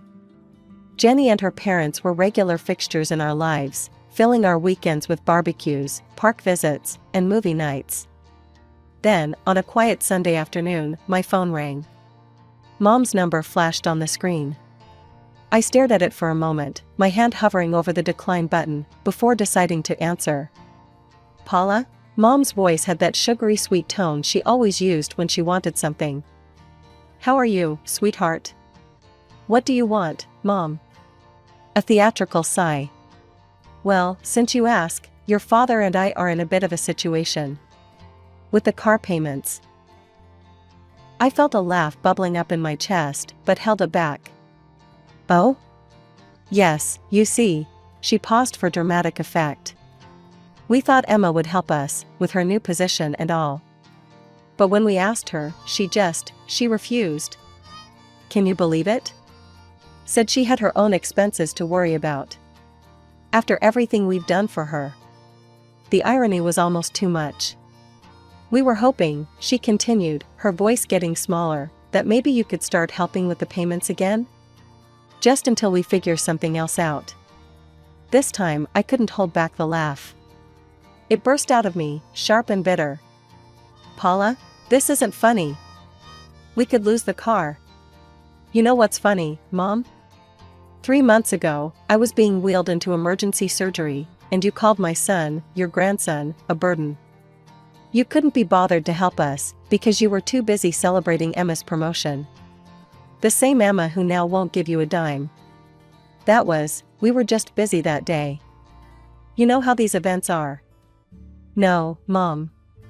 I know exactly what it was. I was useful when I was paying your bills. The moment you thought Emma could replace me as your personal ATM, Lucas and I became inconvenient again. That's not fair. We've always... Always what? Always favored Emma? Always treated me like I was second best? Always took my help for granted until something better came along? Paula, please. You called my financial help handouts, remember? Right before you hung up on me when I was in the hospital. Well, guess what? The handouts are over. I'm done trying to buy your love. I'm done watching you treat my son like he's less than Emma's designer handbags. I'm just done. But the car. I cut her off with another laugh, this one lighter, almost free. Not my problem anymore. Goodbye, Mom. I hung up and blocked her number, then did the same with Dad's. Through the open window, I could hear Lucas in the backyard, giggling as he played with Jenny and Max. Real laughter, real love, real family. The calls started coming in waves. First from Mom's phone, then Dad's, when I didn't answer. Their voicemails ranged from tearful pleas to angry demands. The text messages weren't any better. Paula, please, we're your parents. This is so selfish of you. We'll lose the car because of you.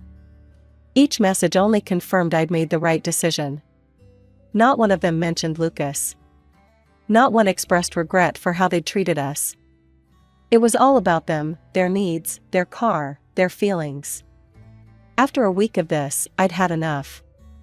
I blocked their numbers completely, set up email filters to send their messages straight to trash, and finally felt like I could breathe again. "You okay?" Jenny asked one Sunday afternoon as we watched Lucas and Max chase each other around her parents' backyard. Tom was at the grill, and Sarah was setting up the patio table for our weekly family dinner. "You know what? I really am." I accepted the lemonade she offered. I keep waiting to feel guilty or sad, but mostly I just feel free. "You gave them more chances than they deserved," she said, squeezing my hand. "Sometimes the healthiest thing you can do is walk away." Mommy, look what Grandpa Tom taught me." Lucas came running over, proudly showing off a new frisbee trick. I watched as Tom abandoned the grill to help Lucas perfect his throw, while Sarah called out encouragement from the patio. This was what family should be, people who show up not just for the good times, but for the hospital runs and school pickups too. These days, I don't know if my parents still have their car, or if Emma finally stepped up to help them. I don't know if they're still throwing elaborate parties or lamenting their ungrateful eldest daughter. I don't check their social media, don't ask mutual acquaintances about them, don't drive by their house when I'm in the neighborhood. What I do know is this: Lucas has never asked about them since that day. Children are intuitive, they know who truly loves them. He has grandparents who never miss his school plays, an aunt who builds blanket forts with him, and a mom who finally learned that love shouldn't come with conditions. Last week, Lucas brought home a family tree project from school. He'd drawn Tom and Sarah right next to me, with Jenny and Max nearby. His father had a small branch of his own. We've kept things cordial there, with regular video calls and holiday visits. But my parents and Emma weren't on the paper at all. "Is this okay, Mommy?" he asked, showing me his work. Ms. Johnson said family trees usually have more people, but I told her these are the only ones we need. I hung his drawing on the fridge, right next to the photo from his last birthday party, all of us around the cake, genuine smiles on every face. "It's perfect, baby," I told him. "Absolutely perfect. Sometimes the family you're born into isn't the family you're meant to have. Sometimes you have to let go of the people who should have loved you to make room for the people who actually do." It took me 32 years to learn that lesson, but watching Lucas grow up surrounded by real, unconditional love, I'd say it was worth the wait. I remember the day my parents sat me down in our living room like it was yesterday. I was 7, wearing my favorite purple dress with butterflies, clutching my worn teddy bear as Mom and Dad explained they wouldn't be living together anymore. They were so calm about it. No screaming, no throwing things, just two adults who'd fallen out of love, deciding to go their separate ways. I didn't cry. Maybe I was too young to really understand what was happening. They divided everything so neatly. The house went to Mom, Dad moved into a new apartment, and I got 2 bedrooms. The custody arrangement was simple: 1 week with Mom, 1 week with Dad. And Dad, being Dad, made sure Mom and I were well taken care of financially. About a year after the divorce, Dad met Sarah. I still remember the first time he introduced us at a local diner. She had kind eyes and a warm smile, and her son Tommy was sitting next to her, playing with his French fries. "Hi Brittany," Sarah said, her eyes crinkling at the corners. "Your dad's told me so much about you." Tommy looked up from his plate. "Are you gonna be my sister?" I liked them immediately. Sarah didn't try too hard or act fake nice like some of Dad's previous dates. She was just real. And Tommy, who was 3 years younger than me, became the brother I never had. Around the same time, Mom started dating Richard. He moved in pretty quickly, and I noticed Mom seemed different, distracted, always touching her stomach when she thought no one was looking. They got married in a small ceremony at City Hall, and 2 months later, my half-sister Emily was born.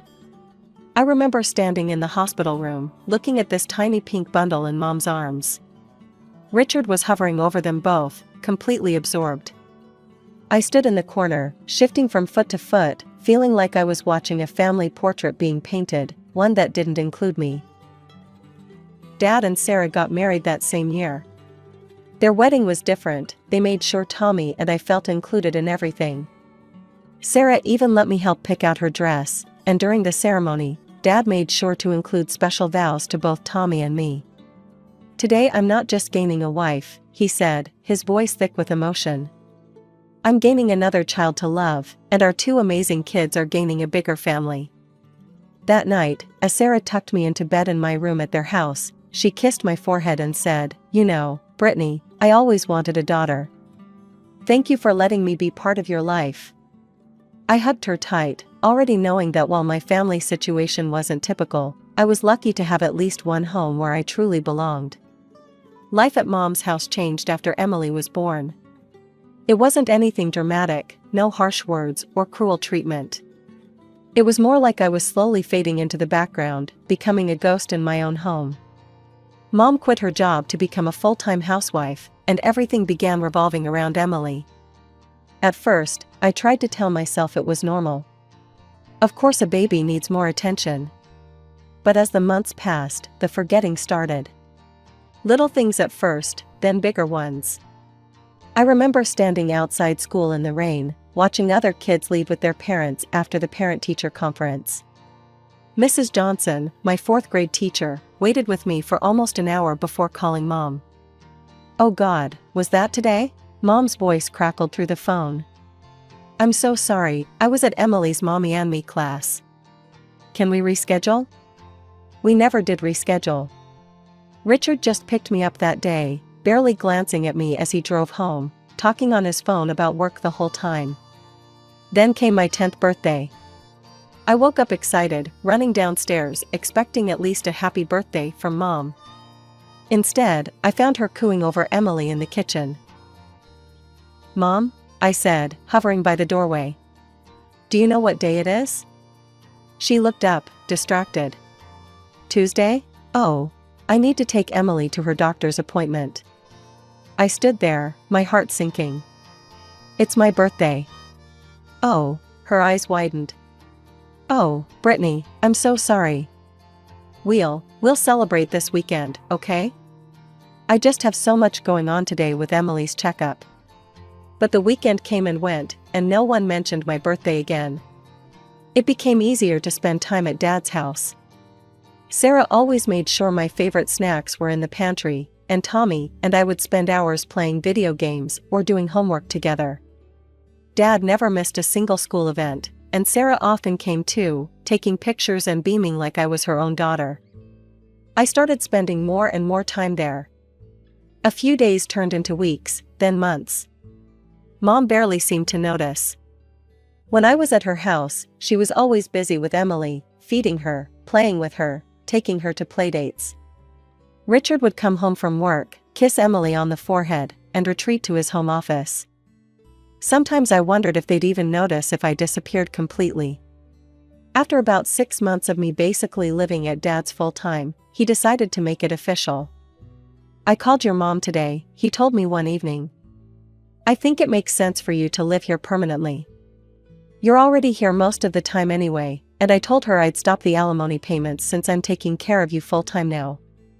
Within hours, Mom was at the door, all worried looks and loving words. "Sweetie, I've missed you so much," she said, hugging me for the first time in what felt like forever. "I've been thinking about everything, and I want us to go back to our original arrangement. I want you home with me half the time, like before." I was 12 by then, old enough to see through it. The sudden concern, the promises to do better, it wasn't about missing me. It was about the money.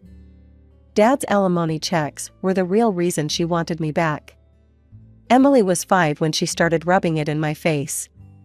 She'd follow me around the house with this smug little smile, dropping her bombs when Mom and Richard weren't within earshot. "Daddy says you're not really part of our family," she told me one day while I was doing homework at the kitchen table. "He says you're just visiting." I tried to ignore her, focusing on my math problems, but she kept going. "Mommy and Daddy love me more than you. Last night, Daddy told Mommy he was tired of you being here. And Mommy said just wait until you turn 18, then the money stops and you'll be gone." It hurt, of course it did. But I'd learned to build walls around that pain. I had Dad and Sarah, who showed me what real family love looked like. I had Tommy, who was more of a sibling to me than Emily would ever be. Still, hearing your own mother basically counting down the days until she didn't have to deal with you anymore, that leaves scars. The years crawled by until finally, I made it to high school graduation. I sat between my two families during the ceremony, Dad, Sarah, and Tommy on one side, Mom, Richard, and Emily on the other. It felt like sitting between two different worlds. After the ceremony, Dad hugged me tight. "We're so proud of you, Princess." Meanwhile, Mom and Richard were already talking about my departure before we even left the school parking lot. "So," Richard said, jingling his car keys, "have you started packing yet?" They didn't ask about my college plans. Didn't care that I'd gotten into the business program with a partial scholarship. Didn't even pretend to be interested in my future. They just wanted to know when I'd be out of their hair. 2 weeks later, I moved my things to Dad's house. I remember sitting in his living room, nervous about asking for help with college expenses even though I knew he'd never refuse. "Dad, I got accepted to the financial analyst program," I said, playing with the acceptance letter in my hands. "I got a partial scholarship, but..." Before I could finish, Dad and Sarah exchanged glances and smiled. "We've already got it covered, honey," Sarah said, pulling out a folder. "We've been saving for your college fund since you were 8. I spent that summer working at the Silver Spoon Cafe, saving every penny I could. My shifts were mostly morning ones, which left my afternoons free to spend time with my real family. Tommy and I would go to movies, Sarah taught me to cook proper meals for when I'd be living in the dorm, and Dad, well, Dad just kept being Dad, always there with advice or a hug when I needed one. Mom never called to ask about my plans. Never stopped by to see how I was doing. Never seemed to care that her oldest daughter was about to leave for college. But by then, I'd stopped expecting her to care. College life started in a blur of new faces and experiences. My dorm room was tiny but cozy, and my roommate Jenny was nice enough, though we never became close friends. Between classes and my job at the campus cafe, I barely had time to breathe, but I made sure to call Dad and Sarah at least twice a week. They came to visit whenever they could, and Tommy would tag along, complaining about having to carry my laundry basket but always bringing me my favorite snacks from home. Mom never called. Not once. My 19th birthday came and went without even a text message from her. I shouldn't have checked my phone that day, shouldn't have hoped, but old habits die hard. Later that night, I made the mistake of checking her Facebook page. There they were, dozens of pictures of her perfect family. Mom, Richard, and Emily at the beach. Emily's dance recitals, family dinners, holiday celebrations. Each photo carefully staged to show their happiness, each caption talking about family time and loving my family. I wasn't in any of them, of course. I'd been cropped out of their family portrait long ago. I threw myself into my studies after that, determined to prove that I didn't need their approval to succeed. The years flew by, and before I knew it, I was walking across the stage to receive my diploma in financial analysis. Dad cheered so loud you'd have thought I'd won an Olympic medal. After graduation, Sarah approached me with an opportunity. Her brother Mark ran a successful investment firm in our hometown, and she'd mentioned my academic achievements to him. The interview with Mark went well. He was professional but warm, reminding me a bit of Sarah in the way he got straight to the point while still making you feel at ease.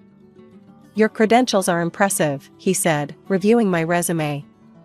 "But I need to be clear, the fact that you're my sister's stepdaughter won't earn you any favors here.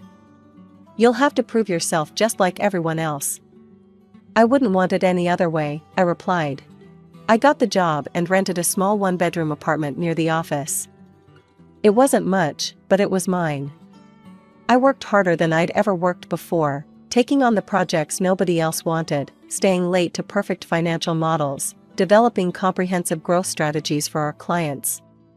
The results spoke for themselves. Client portfolios under my management showed remarkable growth. The company's revenue increased significantly, and Mark noticed. He didn't play favorites, but he did believe in rewarding good work. The bonuses and raises came because I'd earned them, not because I was family. The first thing I did with my surprise year-end bonus was buy gifts for my real family. A new golf set for Dad, who'd been using the same clubs for 15 years.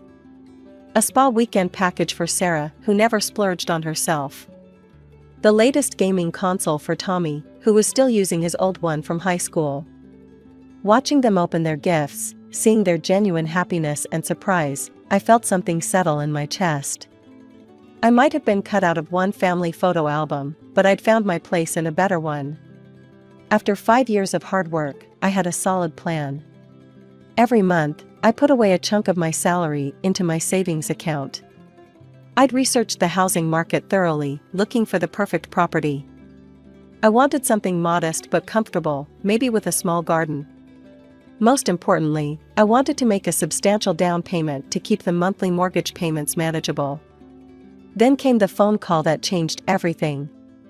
I was at my desk, reviewing quarterly reports, when my phone lit up with a number I hadn't seen in years. "Brittany, sweetie." Mom's voice was syrupy sweet. "I've been thinking about you so much lately."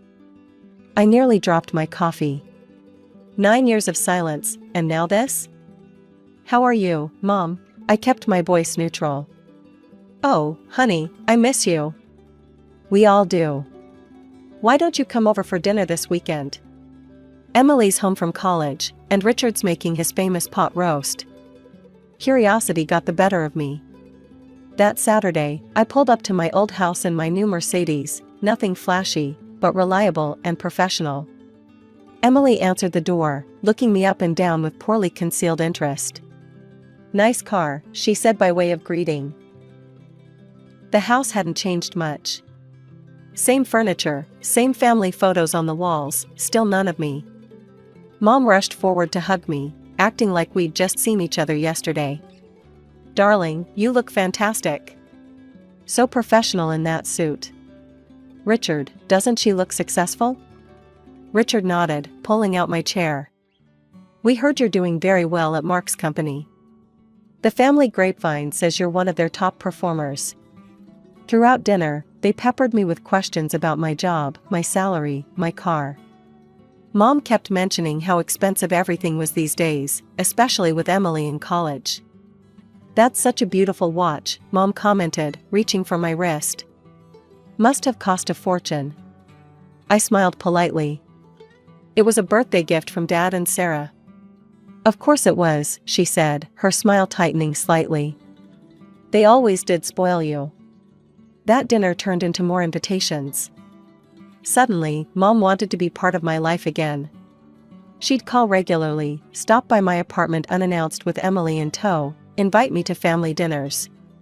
Emily would wander around my modest apartment, examining everything with calculating eyes.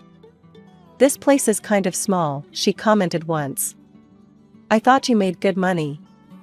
I kept my responses vague. "It suits my needs." Mom would chime in, "But surely you're planning to upgrade soon? With your salary?" I'd just smile and change the subject. Something about their sudden interest in my life made me uneasy. It happened on a Sunday afternoon. Emily was over at my apartment, supposedly to bond with her big sister. I was in the kitchen making coffee when I heard her gasp from my living room. "Oh my God," she said, staring at my laptop screen. I'd left my banking app open after paying some bills. "Is that really how much money you have saved?" I quickly walked over and closed the laptop. "It's not polite to look at other people's private information, Emily." She ignored my comment. "Why are you saving so much? What's it for?" I hesitated, but figured there was no harm in telling her. "I'm planning to buy a house soon. I want to make a good down payment to keep the mortgage payments reasonable." Emily just nodded, but I could see the wheels turning behind her eyes. She left shortly after, making some excuse about meeting friends. The very next day, Mom called to invite me to dinner. As soon as I sat down at their dining table, I knew something was up. Mom had that look she used to get when she was about to ask Dad for more child support. "Emily tells me you're quite the saver," she said, passing the potatoes. "That's wonderful, honey. You know, Emily's having such a hard time with college expenses. And she'll need an apartment after graduation. I took a bite of my food, saying nothing. It would be so nice if her successful big sister could help her out, Mom continued, her voice dripping with suggestion. Family helping family, you know? I put down my fork. I don't understand what you're getting at, Mom. Oh, come on, Brittany, she said, dropping the sweet act. You're clearly doing very well for yourself. Emily needs help with an apartment, and you have more than enough money saved up. It would be the right thing to do. I looked at her incredulously.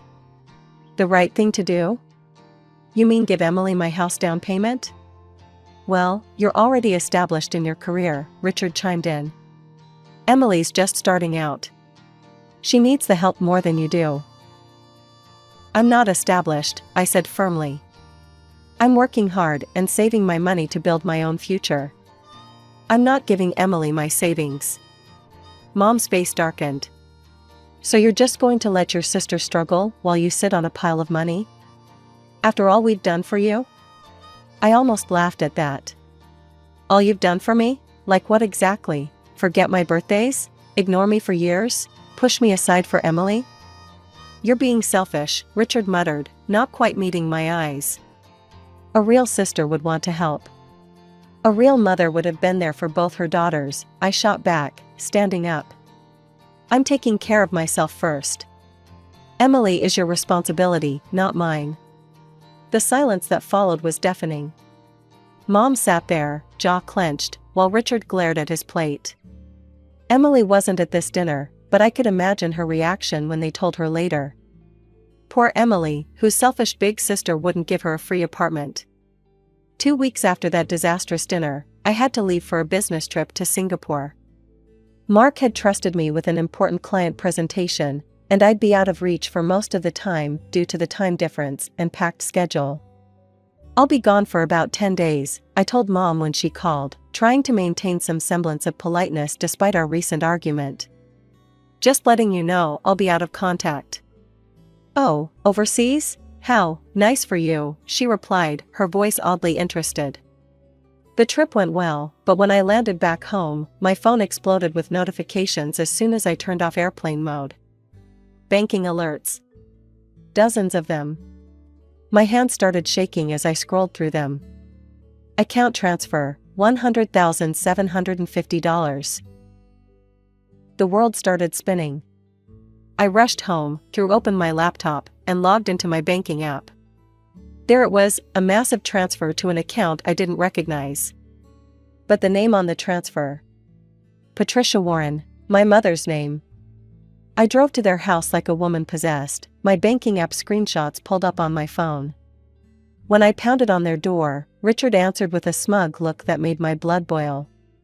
Where is she? I demanded, pushing past him. Mom was sitting in the living room, calm as could be, flipping through a magazine. Oh, you're back. How was your trip? I thrust my phone in her face. What is this? How did you transfer money from my account? She barely glanced at the screen. I don't know what you're talking about. Don't lie to me. It's right here, a transfer to your account. How did you do it? Mom finally dropped the innocent act. She put down her magazine and smiled, actually smiled. Fine. Yes, I transferred the money. Emily needs an apartment, and you weren't being cooperative. So we helped ourselves. How did you even get into my apartment? My voice was shaking. Oh, honey, she reached into her purse and held up a key. Remember when I borrowed your bathroom that day I visited? It only takes a minute to make a copy. I felt sick to my stomach. Give me my money back, now. Or I'm going to the police. Mom actually laughed. Don't be ridiculous. You won't go to the police, I'm your mother. Besides, you can always save up again. You have a good job, no responsibilities. Emily needs this more than you do. We've already found her the perfect apartment. I'm serious, I cut her off. Return my money, or I'm... Or what? Mom sneered.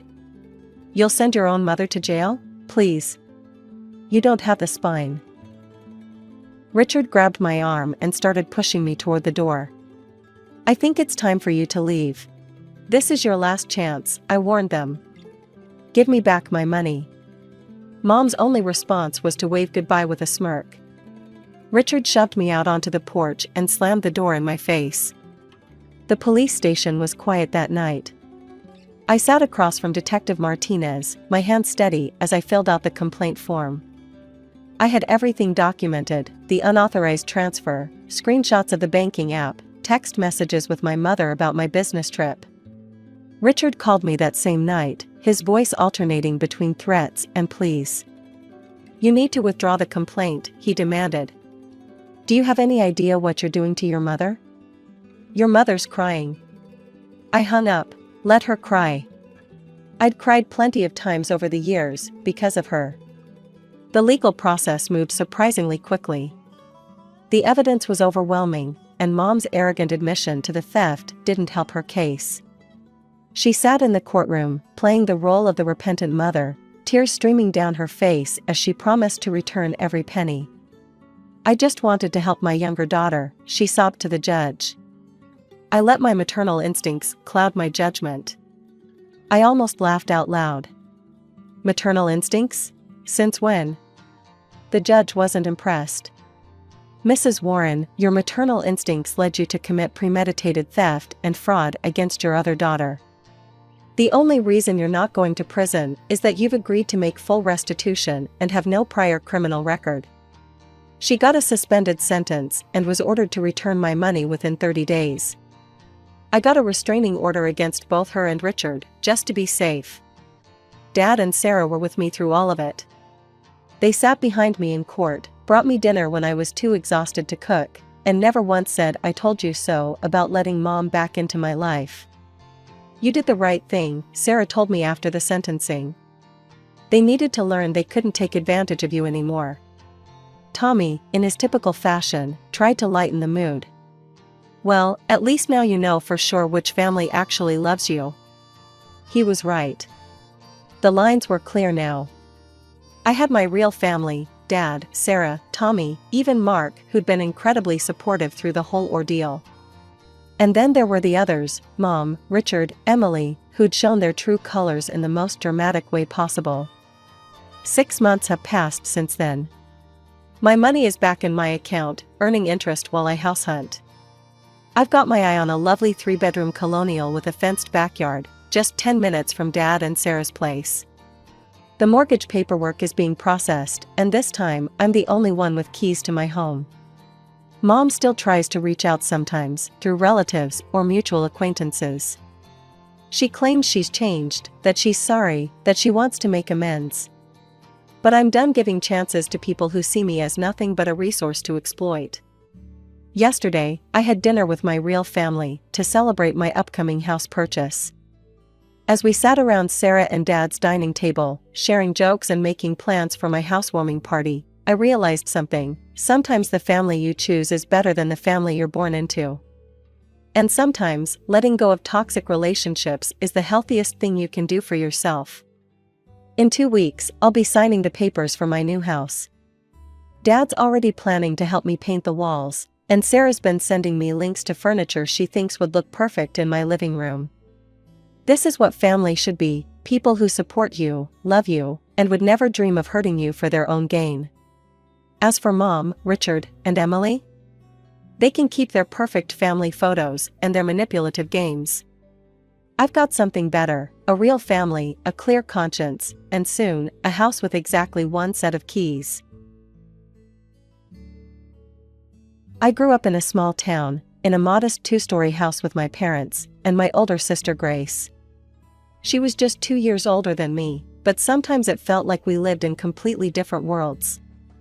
My father owned a small cafe that brought in enough to keep us comfortable, while Mom stayed home and occasionally helped out at the restaurant. It wasn't a luxurious life, but we got by. Well, most of us did. Grace, sweetheart, that presentation was absolutely brilliant, I remember Mom gushing one evening after a school event. You're going to go so far in life. You're just so talented. I stood in the doorway, still holding my own certificate from the science fair, but nobody seemed to notice. It was always like that. Grace was the star, and I was the shadow. That was the pattern of my childhood. Grace got the latest iPhone while I inherited her old one with the cracked screen. She wore designer clothes while I got her hand-me-downs. Every family gathering became a showcase of Grace's achievements. Did you hear about Grace's SAT scores? Dad would proudly tell our relatives. Top percentile. And she's president of the debate club too. I learned to fade into the background during these conversations, knowing my straight B's and position as treasurer of the environmental club wouldn't merit a mention. It wasn't that I was doing poorly, I was doing fine.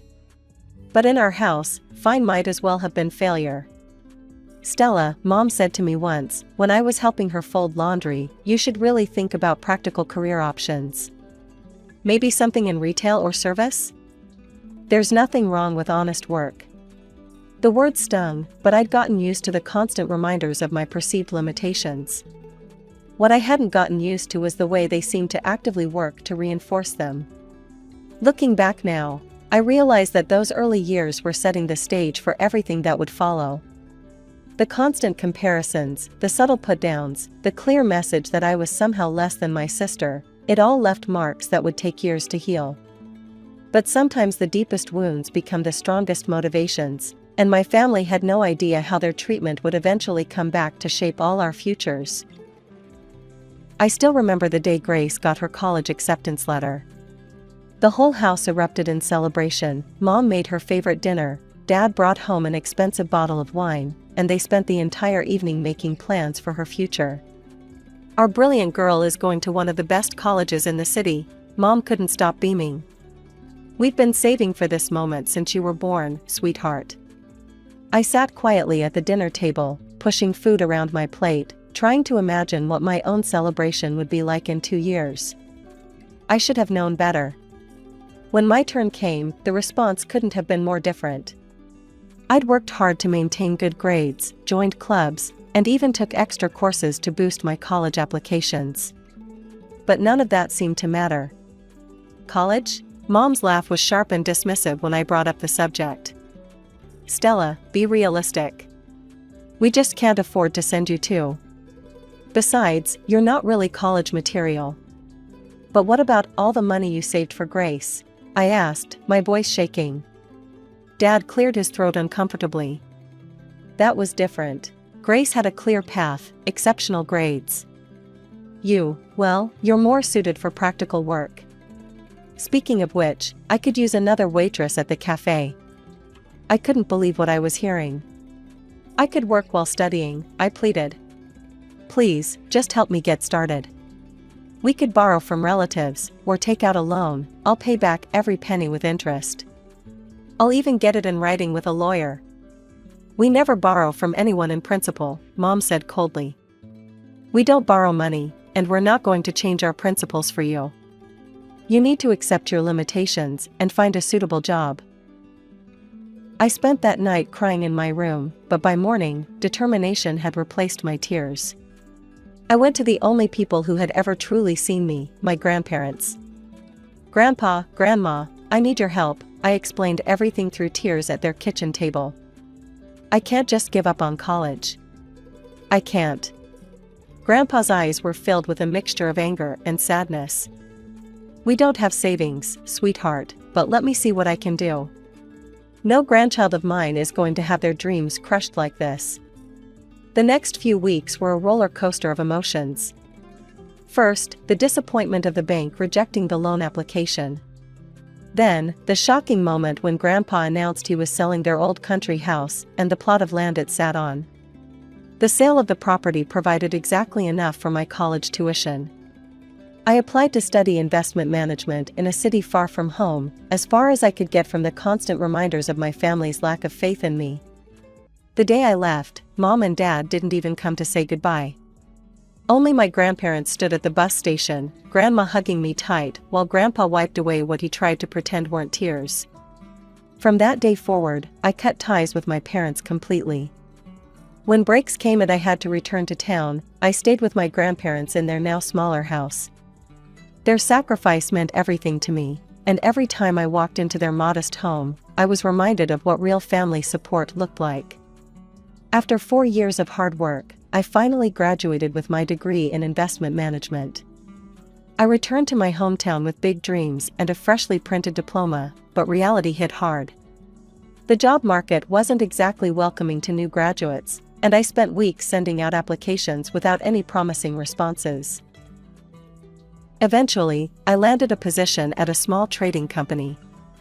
It wasn't the prestigious investment firm I'd imagined working for, but it was a start. I found a modest apartment on the outskirts of town, nothing fancy, but it was mine, paid for with my own money. Then came the call I never expected. "Stella?" Grace's voice was sugary sweet on the phone. "It's been ages. You should come over for dinner this weekend. I'd love to catch up." Something in her tone should have warned me, but I agreed. Maybe time had changed things.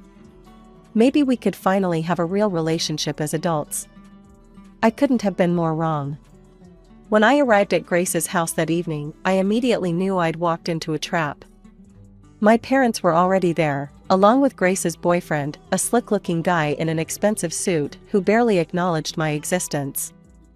The interrogation began as soon as we sat down to eat.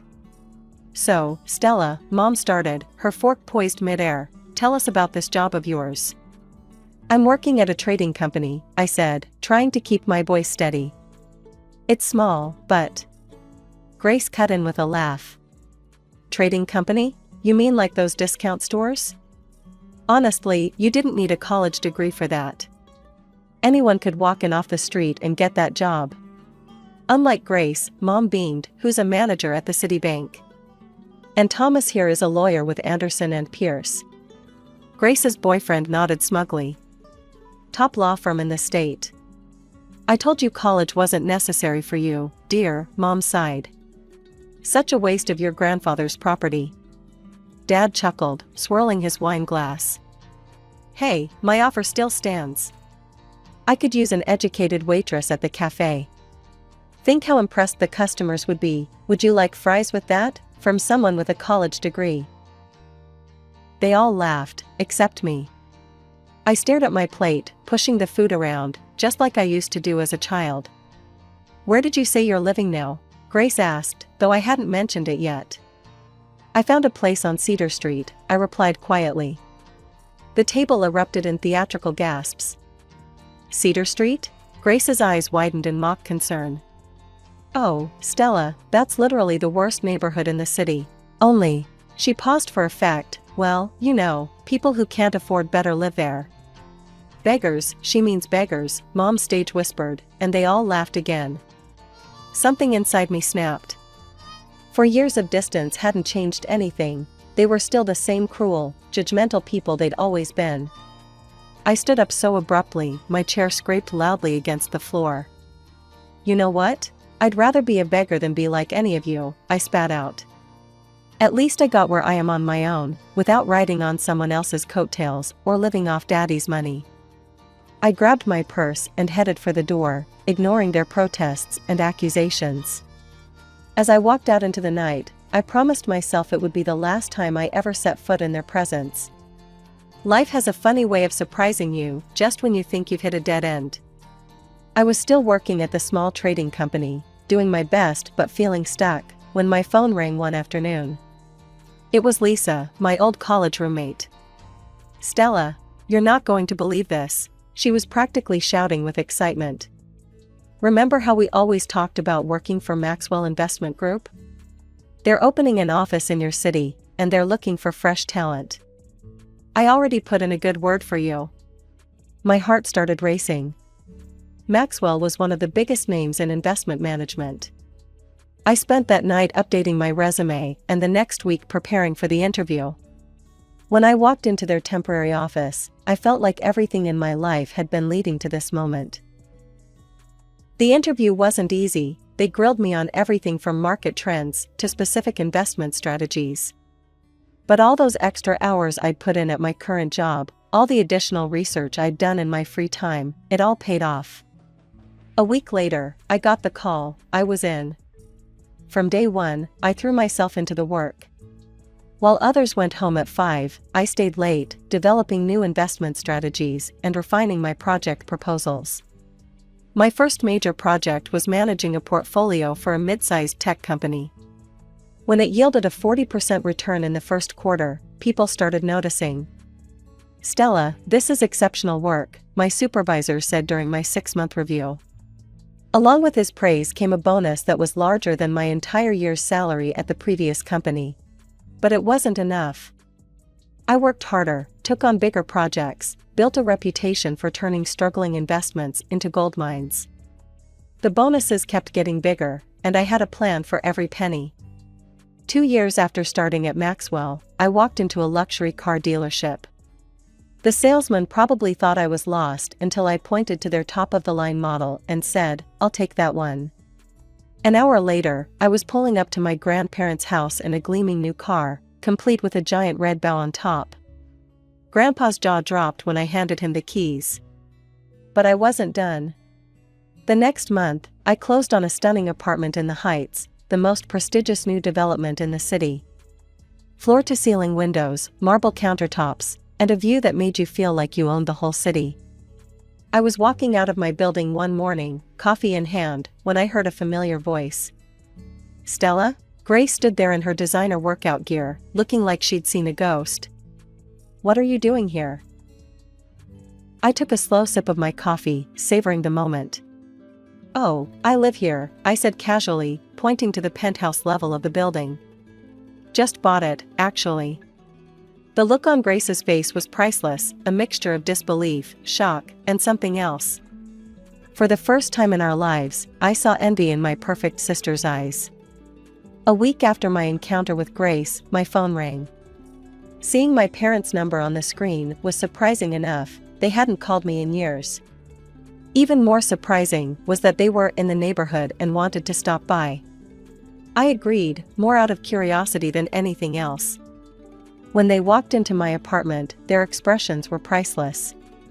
Mom's eyes darted from the panoramic windows to the designer furniture, while Dad stood awkwardly in the entrance, as if afraid to touch anything. "This is quite impressive," Mom managed, running her finger along my marble kitchen counter. "You must be doing very well for yourself." "I am," I replied simply, offering them seats on my Italian leather sofa. They exchanged glances before Mom cleared her throat. "Well, we actually have some news. Grace is engaged to Thomas. They announced it last month at the engagement party." An engagement party I hadn't been invited to, of course. "They're planning the wedding for 6 months from now," Mom continued, her voice getting that familiar wheedling tone I remembered from childhood. "We've offered to pay half the expenses, as is traditional." Dad shifted uncomfortably. "But it seems the total budget is, well, it's $300,000. I nearly choked on my water. $300,000? "Thomas's family has certain expectations," Mom explained quickly. "They're very prominent in the community. We announced we'd cover half before we knew the amount, and now..." She trailed off, looking at me meaningfully. "Now you need $150,000, I finished for her." "Exactly," Mom brightened. "And since you're doing so well, living in this beautiful apartment, working at such a prestigious firm, you want me to give you the money," I said flatly. "Loan," Dad interjected. "We're asking for a loan. We'll pay you back, of course. We'll even get it notarized." "We know it's a lot," Mom said quickly, "but we can't back out now. It would be so embarrassing with Thomas's family. They're expecting a certain standard." "Like when I wanted to go to college?" I interrupted. "When I begged you for help? When I offered to sign a legal document promising to pay you back?" Mom's face flushed. "That was different." "Different how? Because it was me asking? Because you told me you don't borrow money on principle?" "Stella, be reasonable," Dad started. "Reasonable?" I stood up. "Like you were reasonable when you told me I wasn't college material? When you offered me a waitress job instead of helping me get an education? When you let Grandpa sell his property to help me, while you saved all your money for Grace?" That's not fair, Mom protested. No, what's not fair is that you're only here because you need something from me. You didn't invite me to the engagement party, you haven't spoken to me in years, and now you want $150,000? I walked to the door and opened it. I don't loan money on principle.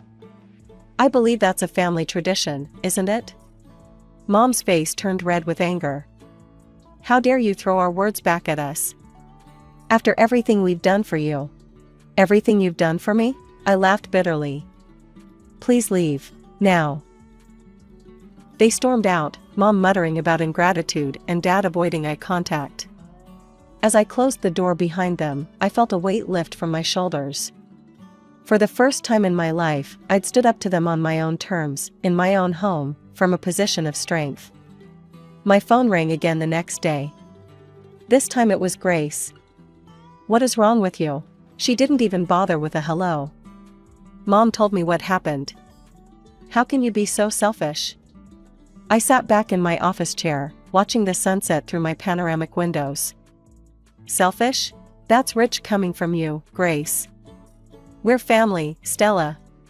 Family helps each other. You have the money, everyone knows you're doing well now. Why won't you help with my wedding? I could almost laugh at the absurdity. Family? Now suddenly I'm family? What about when I was visiting your house and you all called me a beggar? When you mocked where I lived? When you laughed at my job? Was I family then? That was different, Grace protested. We were just teasing. You're being ridiculous now. No, what's ridiculous is that none of you spoke to me for years until you needed something. If you need money so badly, why don't you ask our parents? They're your real family, after all. They made that clear enough over the years. You bitter, ungrateful bitch, Grace exploded. You think you're so much better than us now with your fancy apartment and your big job? You're still the same pathetic little sister who was never good enough. The line went dead as she hung up. I sat there for a moment, surprised to find that her words didn't hurt anymore. They just made me tired. A week later, I was having Sunday dinner at my grandparents' house, a tradition I'd kept up ever since college. Grandma was unusually quiet as she served the pot roast. Your parents called us yesterday, Grandpa finally said, his voice heavy. I put down my fork. Let me guess, they asked for money for the wedding? Grandma nodded. They're getting desperate, I think. Your mother had quite a lot to say about family obligations. When we told them we're retired and don't have that kind of money, Grandpa continued, your mother had the nerve to suggest we sell something. She said, well, you sold the land for Stella's college, didn't you? She suggested we sell the car. The car I gave you? I was stunned. She actually suggested you sell your gift? That's when I hung up on her, Grandpa said, a hint of satisfaction in his voice. Told her that unlike some people, we don't sell gifts from family members who actually care about us. Grandma reached across the table and squeezed my hand. The three of us sat there in understanding silence, bound together by something stronger than mere blood ties. Word travels fast in a small town, and my parents made sure it traveled even faster. Within weeks, their version of events had spread through our entire extended family and social circle. I started hearing snippets of their carefully crafted narrative from various sources. Did you hear about the younger daughter? My mother's friend loudly gossiped at the local grocery store, not realizing I was in the next aisle. Got some fancy job and now she thinks she's too good for her own family. Won't even speak to them anymore, says they're too poor for her now. At church, relatives would shoot disapproving glances my way when I visited with my grandparents.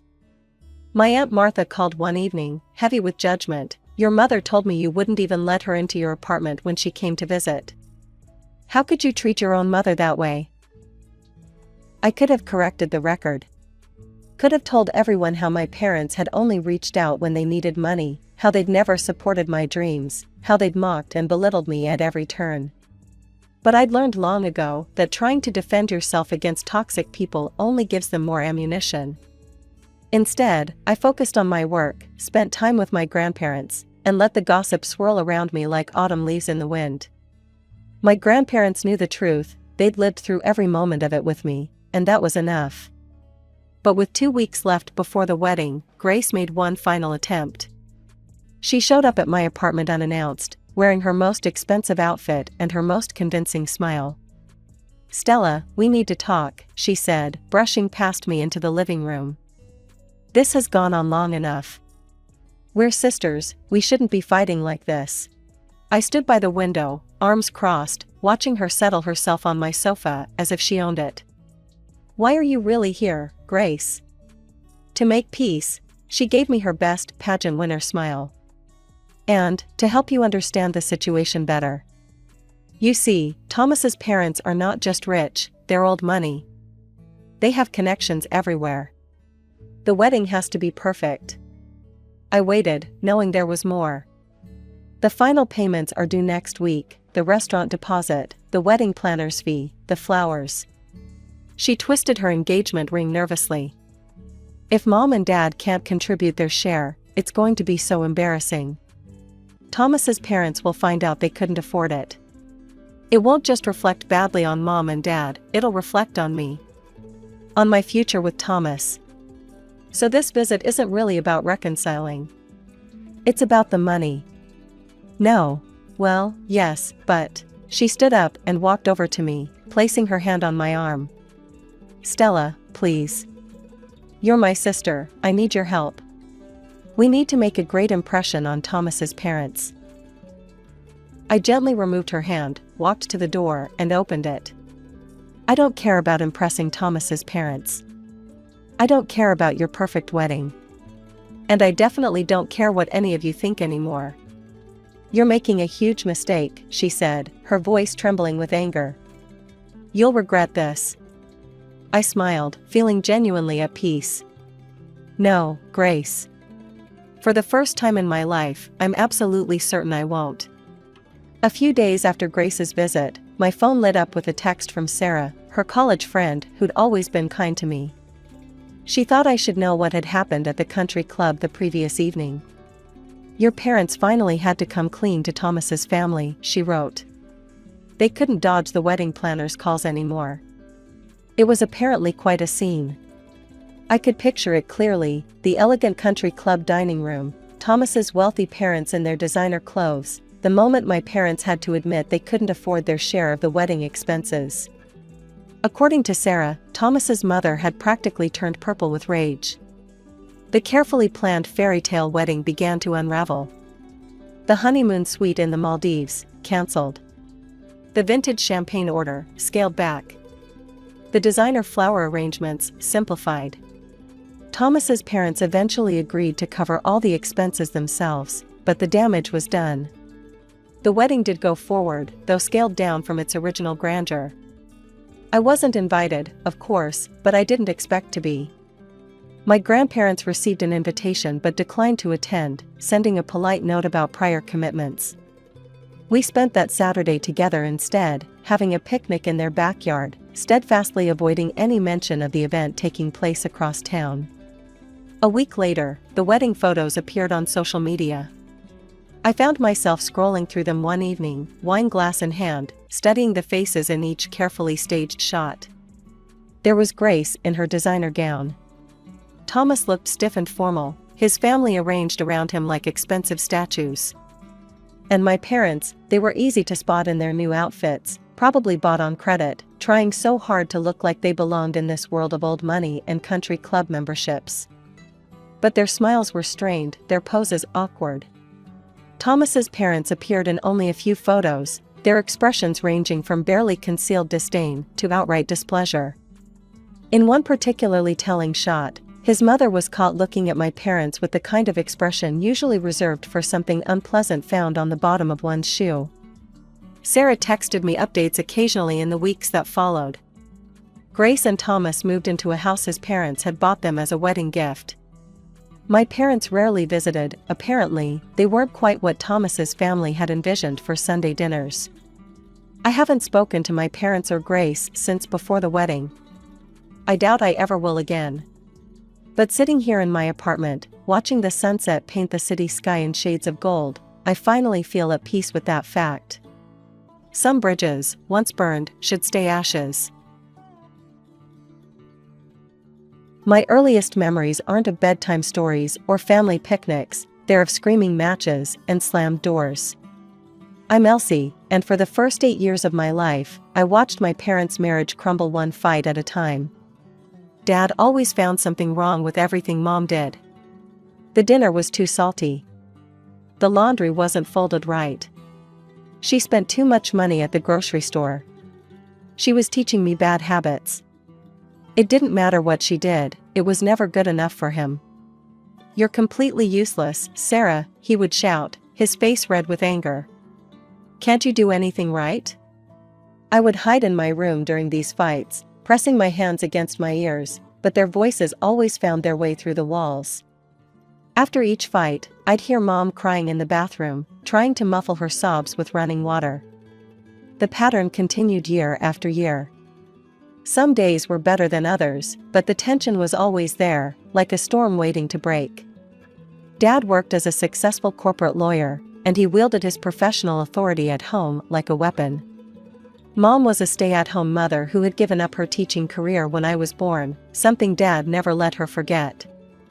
"I provide everything for this family," he'd remind her during their arguments. "The least you could do is run a proper household." My 8th birthday was surprisingly peaceful. Dad even smiled a few times, and Mom made my favorite chocolate cake. Looking back now, I realize Mom must have already made her decision by then. The next morning, she was gone. No note, no goodbye, no explanation. Just empty drawers and a half-empty closet. Dad went ballistic, calling everyone we knew, hiring private investigators, but she had vanished completely. When the divorce proceedings started, she didn't show up to court. The judge granted Dad full custody and terminated her parental rights. I remember sitting in that courtroom, wearing the blue dress Mom had bought me just a month before, wondering if she would suddenly appear and explain everything. But she never did. Dad gripped my hand so tightly it hurt as we left the courthouse. "She's a traitor," he spat, his jaw clenched. "We don't need her. We never needed her." But I did need her. I needed my mom to protect me from Dad's temper, to braid my hair in the mornings, to tell me everything would be okay. Instead, I was left alone with a father whose anger now had no other target but me. That's when Dad decided to hire a nanny. "I can't work and take care of a child," he announced one evening. "We need help around here." Enter Maria Chen, young, pretty, and at first, seemingly perfect. She was 26, had a degree in early childhood education, and made the best chocolate chip cookies I'd ever tasted. When she started working for us, I thought things might finally get better. At first, I didn't understand what was happening. Dad and Maria would exchange these weird little smiles when they thought I wasn't looking. Sometimes I'd walk into a room and they'd suddenly stop talking, like teenagers caught passing notes in class. Maria started staying later and later after Dad got home from work, and they'd sit in the kitchen talking in low voices. One evening in October, about 6 months after Maria started working for us, Dad called me into his study. Maria was there too, standing next to his desk with this huge smile on her face. "Elsie," Dad said, actually looking happy for the first time since Mom left, "I have something important to tell you. Maria and I are getting married." I remember feeling relieved, honestly. Maria had been so good to me. She helped me with my homework, made my favorite pasta dishes, and never yelled like Dad did. When I had nightmares, she'd sit with me and tell me stories until I fell back asleep. Maybe this was our chance at being a real family again. "That's great," I said, and I meant it. Maria hugged me, and her perfume smelled like vanilla and flowers. "We'll be so happy together," she promised. "You'll see." The wedding was small but elegant. I was the flower girl, wearing a pink dress that Maria helped me pick out. She looked beautiful in her white gown, and Dad couldn't stop smiling. That was the last day I saw the Maria I knew. It started small. The day after they got back from their honeymoon, I left my backpack in the living room like I always did. Maria walked in, saw it, and her whole face changed.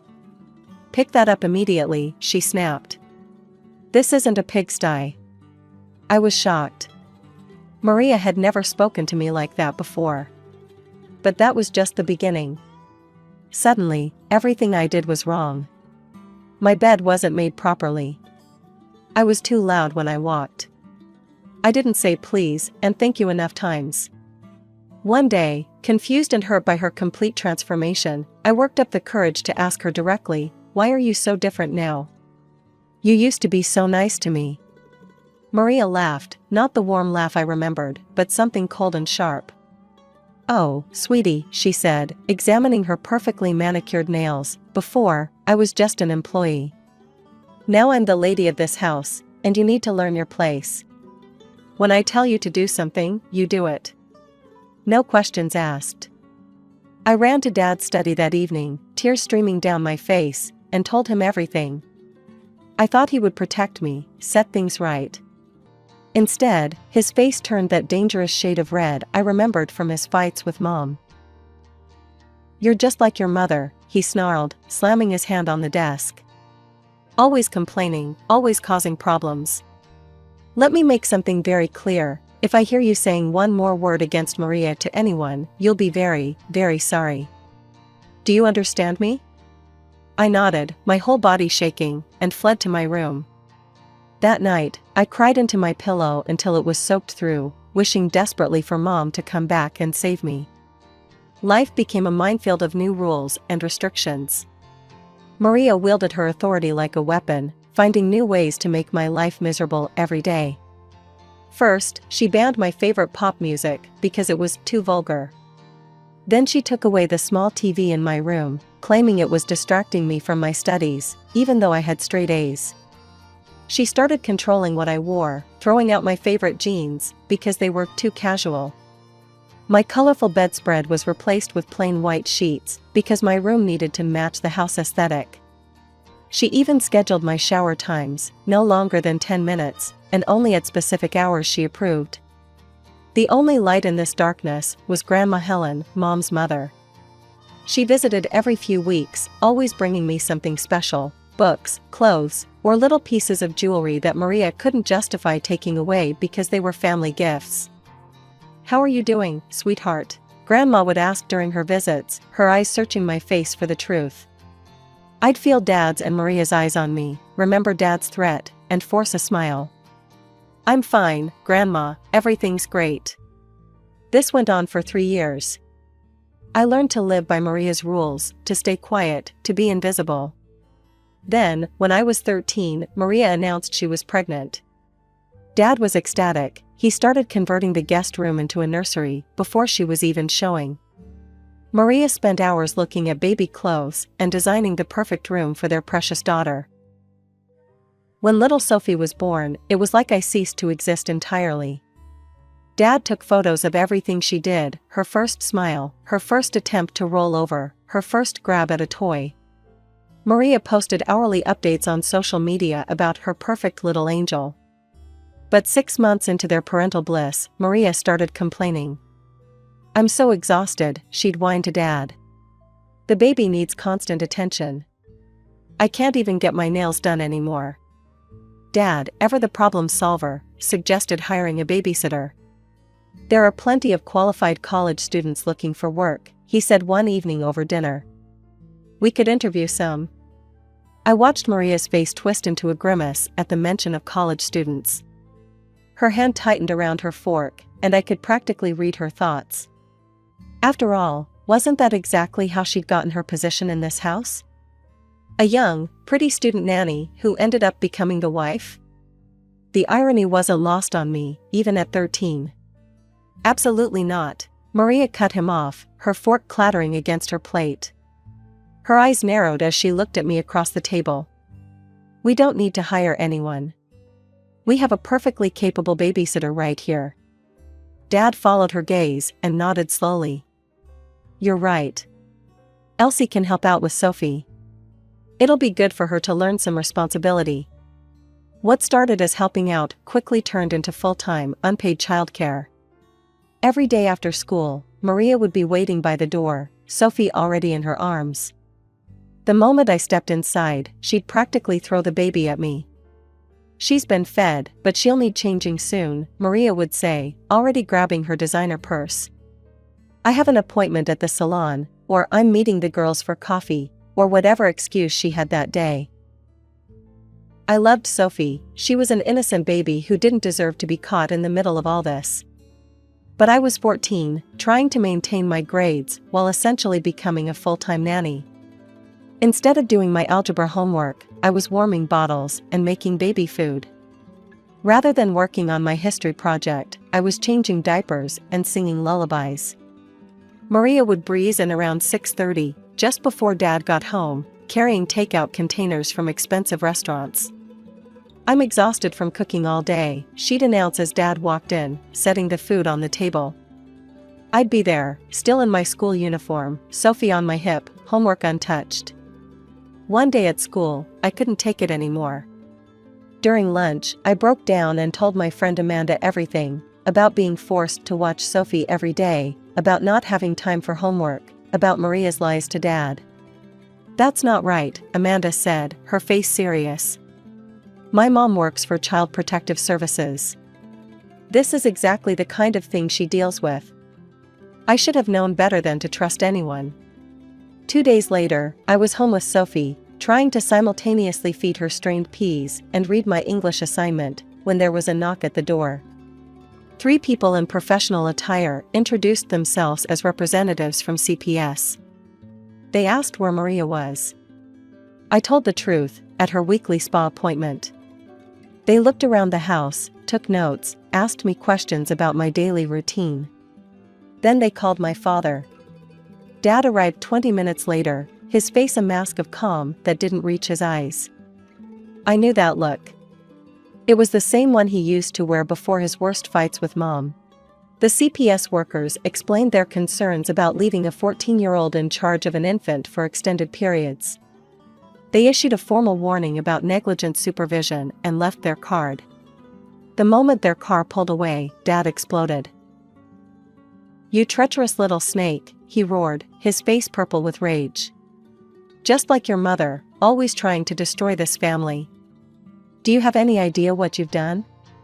"I didn't mean to," I started, but he cut me off. "Shut up. You're exactly like her, a traitor.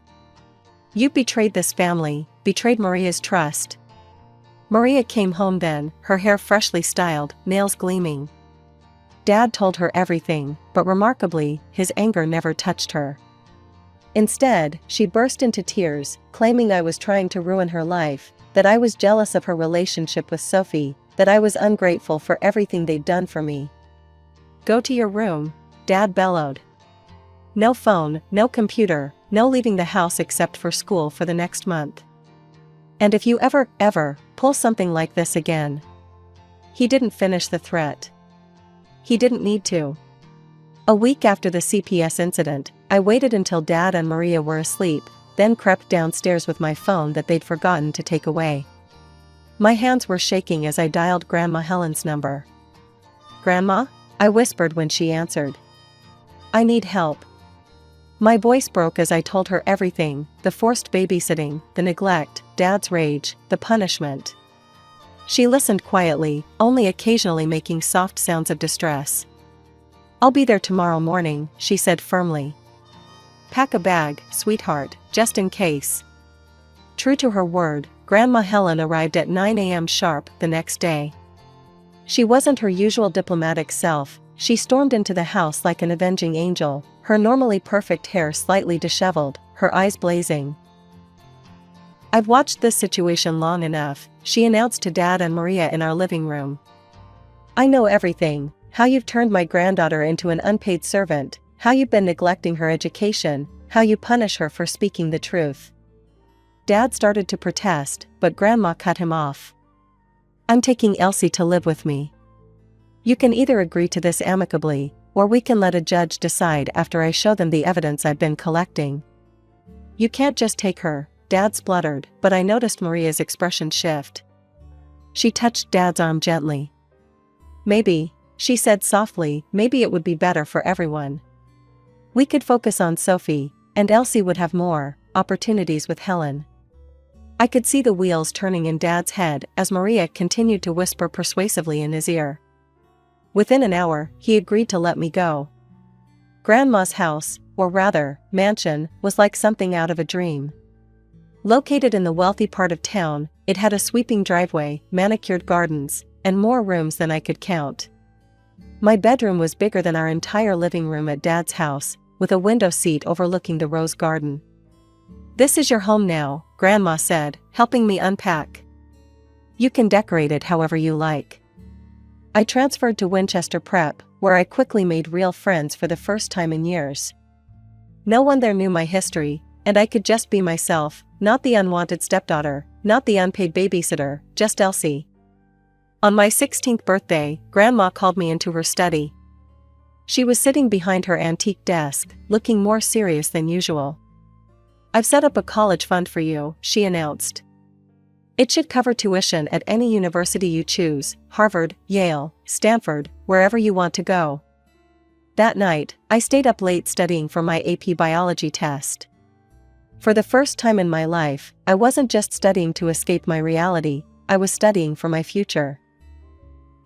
I found the photo album by accident while helping Grandma reorganize her office a month after the conversation about college. It was leather-bound, tucked away on a high shelf, behind some financial records. When I opened it, my mother's face stared back at me, younger, happier, in pictures I'd never seen before. My heart started racing as I flipped through the pages. There she was at my age, then at her high school graduation, then at what looked like her college years. She looked so much like me, it was startling. The same dark hair, the same smile, even the same way of tilting her head in photos. "Grandma," I called out, my voice trembling with sudden hope. "Look what I found." Grandma came into the office and froze when she saw what I was holding. "We should contact her," I said, the words tumbling out before I could stop them. "Now that I'm living with you, Dad can't stop her from seeing me anymore. She doesn't have to be afraid of him. We could." "Elsie," Grandma interrupted softly, and something in her tone made my stomach drop. "There's something you need to know." She walked to her desk and opened her laptop, clicking through folders until she found what she was looking for. "I should have told you this sooner, but I was trying to protect you." "Protect me from what?" Grandma took a deep breath. "The day after your mother left, I emailed her. I knew where she was, she'd contacted me briefly before leaving. I told her she needed to come back for you, that she couldn't leave you with your father. I promised to help her financially, to support both of you, to do whatever was necessary to keep you both safe." My hands were shaking now. What did she say?" Instead of answering, Grandma turned the laptop toward me. The email was dated one day after Mom left, and it was short. "Mom, don't contact me about Elsie again. I don't want her. I never have. I never loved her, she was just a chain keeping me tied to that house, to that life. I don't care what happens to her. She's Robert's problem now. Sarah." The words blurred as tears filled my eyes. I read it again, and again, trying to make them say something different. But they remained the same, cold, cruel, final.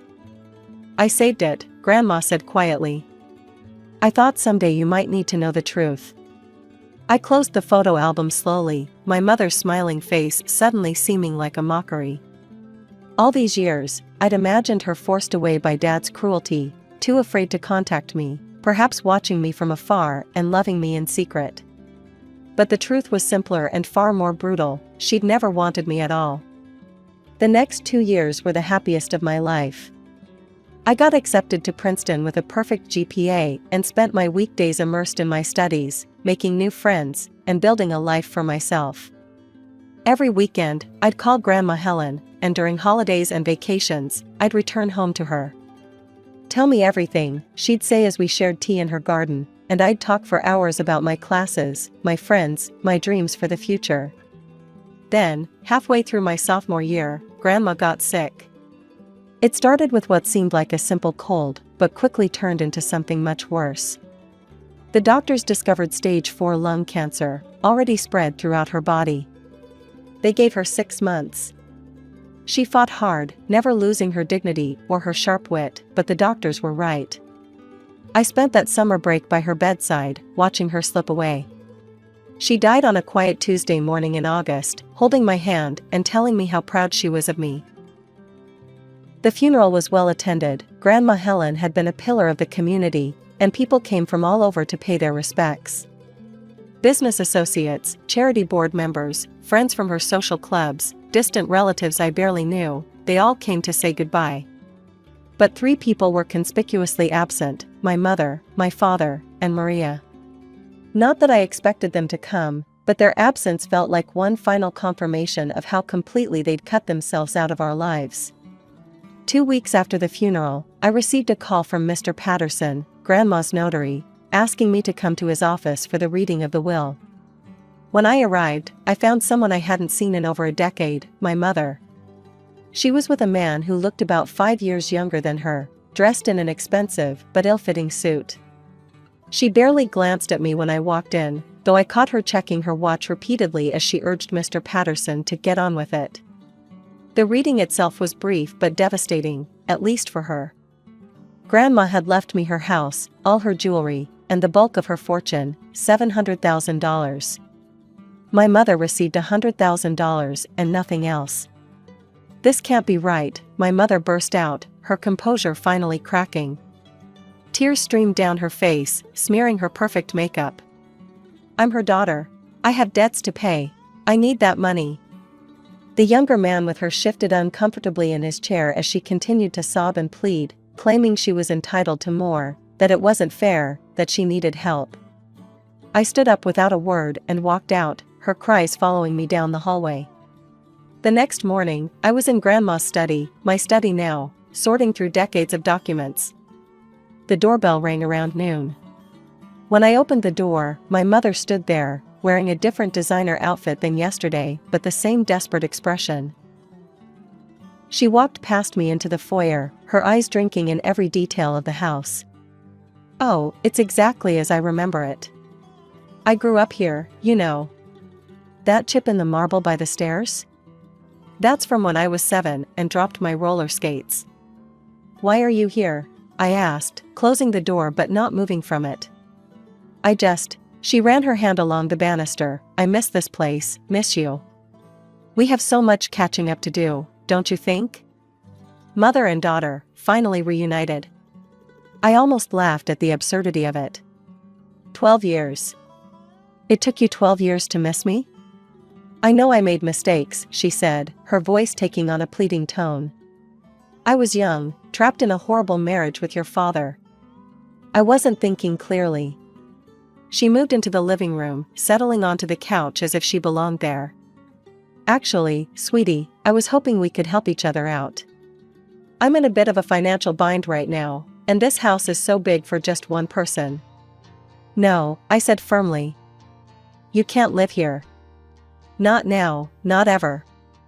Her face changed then, the mask of maternal affection slipping. I'm your mother, Elsie, you can't just throw me out on the street. I gave birth to you. And then you abandoned me, I replied, my voice steady. You left me with a father you knew was toxic. You never called, never wrote, never checked if I was okay. She paled slightly but recovered quickly. You don't understand how complicated adult relationships are. If you turn your back on me now, I'll make sure everyone knows what a cruel, heartless daughter you are. I'll tell them how you're leaving your own mother homeless. I walked to the study, retrieved my laptop, and returned. Go ahead, tell everyone. And I'll show them this. I opened the saved email, the one Grandma had kept all these years. I don't want her. I never have. I never loved her, I read aloud. She's Robert's problem now. Should I forward this to all those society friends you're so worried about? Post it on social media maybe? The color drained from her face completely. She stood up, grabbing her designer purse. You're just like your father, cruel and manipulative. No, I said calmly. I'm like my grandmother, I see through your act, and I keep receipts. She fled the house in a rage, the door slamming behind her. That was 6 months ago. I'm graduating from Princeton next month, with honors in business administration.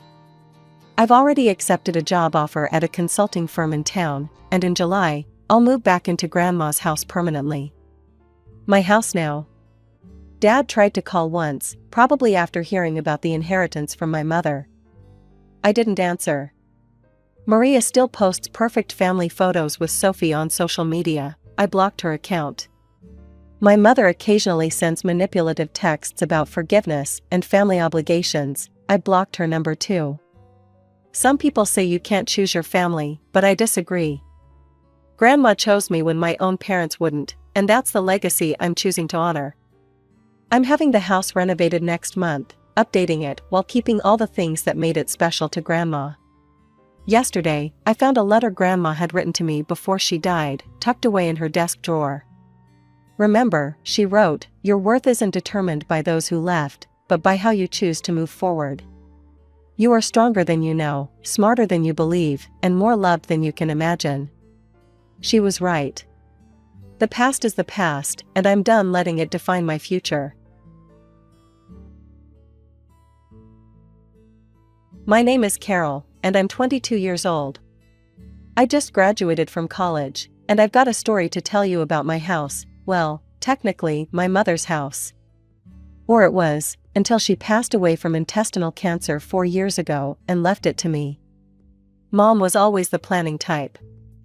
Even before the cancer diagnosis, she made sure everything was in order. The house was hers free and clear. She'd bought it before she even met my dad, and thank God for that foresight. She made sure I knew about the will, too. This way you'll always have a home, she told me, her voice steady, despite everything she was going through. Things weren't always this complicated. My parents' marriage lasted 10 years before Dad decided to leave us for another woman. I was 9 when he packed his bags. No drama, no fighting over custody or property, he just left. The only thing he agreed to was paying for my college education. He set up a special account and transferred the entire sum for my future studies right away. I guess that was his version of child support. Dad started a new family pretty quickly. His wife Linda had their daughter shortly after. She's 10 years younger than me. I'd visit sometimes, staying at their rented house, but it never felt right. Linda would be busy with my half-sister, cooing over her latest accomplishment or fixing her hair. Dad was always working, claiming he needed to provide for his family. Funny how I wasn't really included in that category anymore. Carol, would you like to join us for dinner? Linda would ask, but her tone always suggested she hoped I'd decline. We kept things cordial though, exchanging birthday cards, holiday greetings, the occasional forced family dinner. It was all very proper and polite, in that uncomfortable way that makes your skin crawl. Mom made good money as a senior accountant, so when the cancer hit, she could focus entirely on treatment. I was 14 when we got the diagnosis.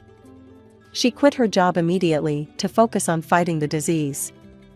For 4 years, we lived between hospital visits and treatment sessions. Mom never complained, not once. She just kept fighting, kept planning, kept making sure I would be okay. But cancer doesn't care about plans. I was 18 when she died, just weeks before I was supposed to leave for college in another state. The grief hit me hard, I could barely function. That's when Dad surprised me by actually stepping up. He, Linda, and my half-sister moved in temporarily to help me cope with the loss. I was too numb to question it at the time, too grateful for any support I could get. "We'll help you through this," Dad said, putting his arm around my shoulders. Linda nodded along, trying to look sympathetic while my half-sister explored what was now my house. By the end of summer, I was faced with a dilemma. College was starting in a few weeks, and I had no idea what to do with Mom's house, my house now. I couldn't bear the thought of selling it, but leaving it empty for 4 years didn't seem smart either. That's when Dad came up with his proposal over breakfast one morning. "Carol," he said, pushing his coffee mug aside, "I've been thinking. What if we stayed here? We'd pay all the bills, maintain the place. You wouldn't have to worry about anything while you're at school." I looked at Linda, who was making pancakes at the stove. She turned around and smiled. "It would be good for all of us," she added. "Sophie's already enrolled in the local school, and the house would be well taken care of." It made sense. During the 2 months they'd been staying with me, things had been surprisingly okay. Linda had stopped being so distant, and Sophie, my half-sister, had actually started treating me like a real sister instead of some stranger who showed up occasionally. So I agreed. Looking back, it seemed like the perfect solution. I packed up Mom's personal things, keeping what I wanted and storing the rest in the attic. I left for college feeling confident about my decision. Over the next 4 years, I came home during holidays and summer breaks. Those visits were nice, actually. Linda would cook these big welcome home dinners. "I made your favorite lasagna," she'd say, as if she'd always known my favorites. Sophie would drag me to her room to show me her latest artwork or tell me about school drama. During Christmas breaks, we'd all decorate the tree together. Dad would lift Sophie to put the star on top, while Linda and I argued good-naturedly about whether tinsel was tacky or classic. We'd sit around drinking hot chocolate, and sometimes I could almost forget that this wasn't the family I started with. Summer visits were different, longer, more relaxed. Sophie and I would spend afternoons by the community pool, and I'd help her with her summer reading. Linda would invite me to her book club meetings, and we'd actually have fun dissecting whatever romance novel they'd chosen that month. "Your sister's so good with Sophie," I overheard Linda telling Dad one evening. "It's nice having her home." That made me feel warm inside, like maybe we really had become a proper family. I called regularly during semesters, weekly chats with Dad about my classes, catching up with Linda about house maintenance, "The roses you planted are blooming beautifully, Carol," and FaceTime sessions with Sophie, who kept me updated on her middle school adventures. Everything seemed perfect. We'd created this strange but functional family dynamic, built on the foundation of my mother's house. I never imagined it could all fall apart so quickly, but I guess that's the thing about houses. No matter how solid the foundation, you never know what's going on behind the walls. Finally, at 22, with my degree in hand and a job lined up back home, I was ready to start the next chapter of my life. I'd already accepted a position at Marshall & Brooks Financial in my hometown. They'd interviewed me via Zoom and offered me the job right away. Everything was falling into place perfectly. Or so I thought. The taxi dropped me off in front of my house on a sunny June afternoon. I stood there for a moment, taking in the familiar sight. Mom's rose bushes were in full bloom, though they looked different from how she used to maintain them. The lawn was neatly trimmed, and new curtains hung in the windows. Little changes that had happened while I was away at college. Wheeling my suitcases up the front walk, I reached for my keys with a smile, already imagining sleeping in my old room tonight. But when I tried to unlock the door, something was wrong. The key wouldn't turn. I tried again, thinking maybe I was just tired from the journey, but no, the key definitely didn't fit. "What the hell?" I muttered, trying the key again before finally giving up and knocking on the door, loudly, since it was the middle of the day and they might be watching TV. Linda opened the door, her eyes widening in surprise. She was wearing an apron and had flour on her hands, like she'd been baking. "Carol, what are you doing here?" I wheeled my suitcase inside, noticing Dad and Sophie in the living room, both looking equally startled by my appearance. Sophie was sprawled on the couch with her phone, while Dad sat in his favorite armchair, Mom's old armchair, actually, reading something on his tablet. "What do you mean? I live here," I said, looking around at what seemed like subtle changes to the living room decor. "Why were the locks changed?" Dad scratched his neck, that nervous habit he's had since forever. "Oh, that. Yeah, I changed them last month. For safety, you know. There were some break-ins in the neighborhood." "You could have told me," I said, trying to keep the annoyance out of my voice. "Or sent me a new key. I mean, this is my house." "We weren't expecting you," Linda said carefully, her arms crossed over her chest. She'd wiped the flour off her hands and was looking increasingly uncomfortable. "Why not? I graduated last week. I told you guys I was coming home to start my new job." I looked between them, feeling increasingly uneasy. Something was off about their reactions.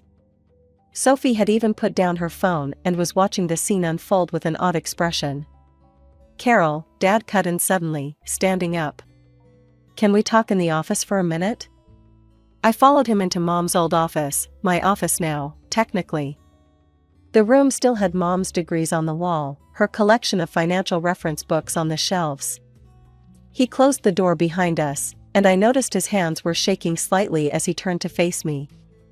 "Listen, honey," he started, his voice low. "There's something you need to know. Linda, well, she thinks this house belongs to me." I stared at him, not comprehending. "What?" "I told her it was my house," he continued, not meeting my eyes. "That I gave it to your mother and you out of kindness after the divorce, and that after your mom passed, it reverted to me. She thinks you've just been living here because I allowed it." I must have stood there gaping at Dad for a full minute before finding my voice again. My first instinct was to storm out of the office and tell Linda everything. Now I understood her surprised look when I showed up. In her mind, I was just some freeloader trying to crash in their house. "I have to tell her the truth," I said, moving toward the door, but Dad caught my arm. "Please, Carol," he begged, his voice barely above a whisper. "Just give me a little time. I'll find us a new place to live, I promise. I just need to figure out how to tell her without destroying our marriage." "Destroying your marriage?" I hissed. "What about what you're doing to me?" He pulled a set of keys from his pocket, holding them out like a peace offering. "These are for the new locks. Please, sweetheart. Just a few weeks, that's all I'm asking. Let me handle this my way." I took the keys, feeling sick to my stomach. "Fine," I said finally. "But this is insane, Dad. You know that, right?" He nodded, relief washing over his face. "Thank you, honey. I'll make this right, I promise." But things started going downhill immediately. At dinner that night, the atmosphere was thick with tension. Linda kept shooting me these looks across the table, all her previous warmth gone. The woman who used to bake my favorite cookies and invite me to book club now acted like I was a stranger who'd wandered in off the street. "More potatoes, Dad?" Sophie asked, completely oblivious to the tension.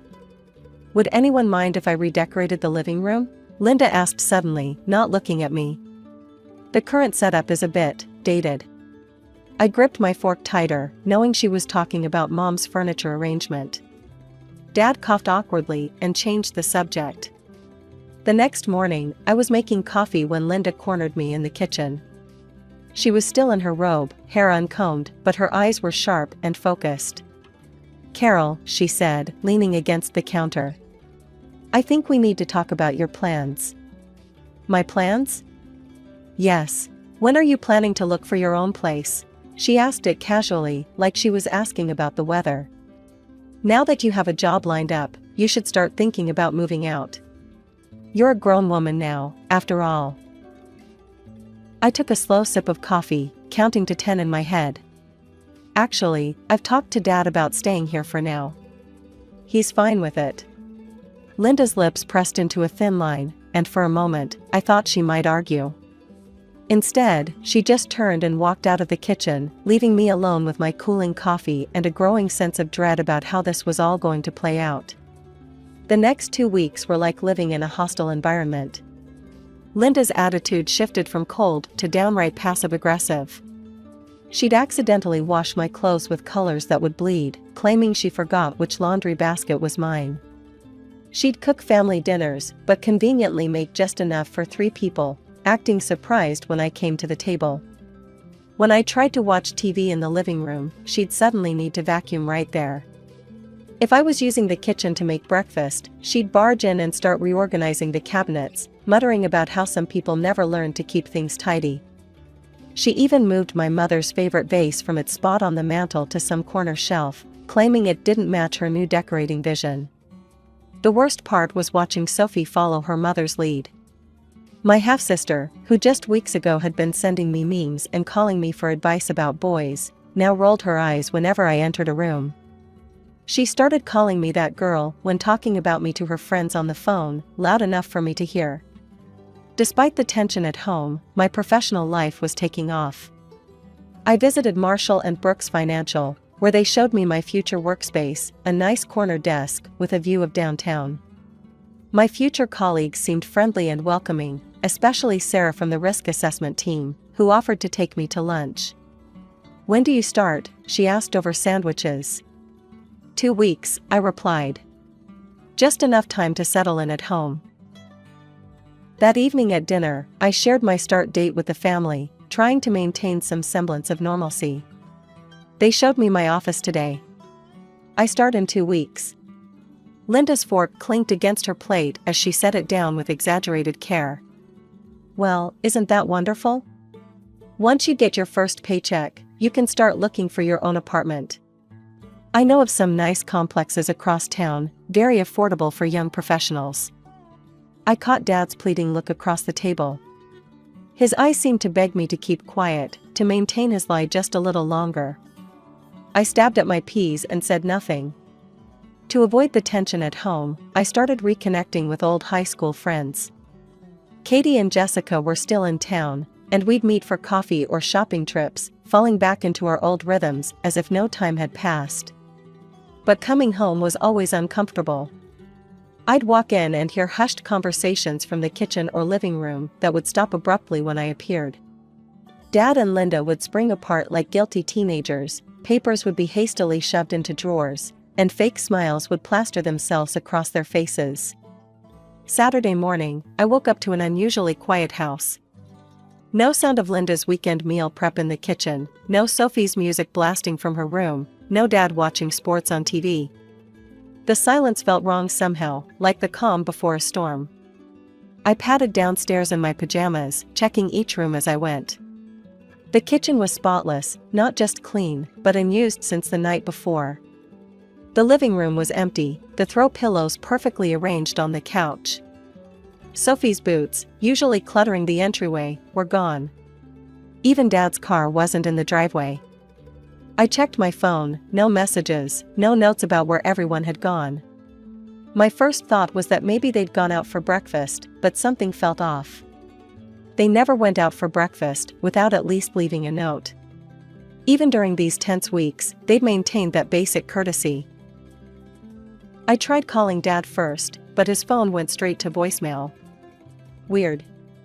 I tried a few more times with the same result, that automated voice telling me the person I was trying to reach was unavailable. A knot started forming in my stomach. Finally, I called Linda.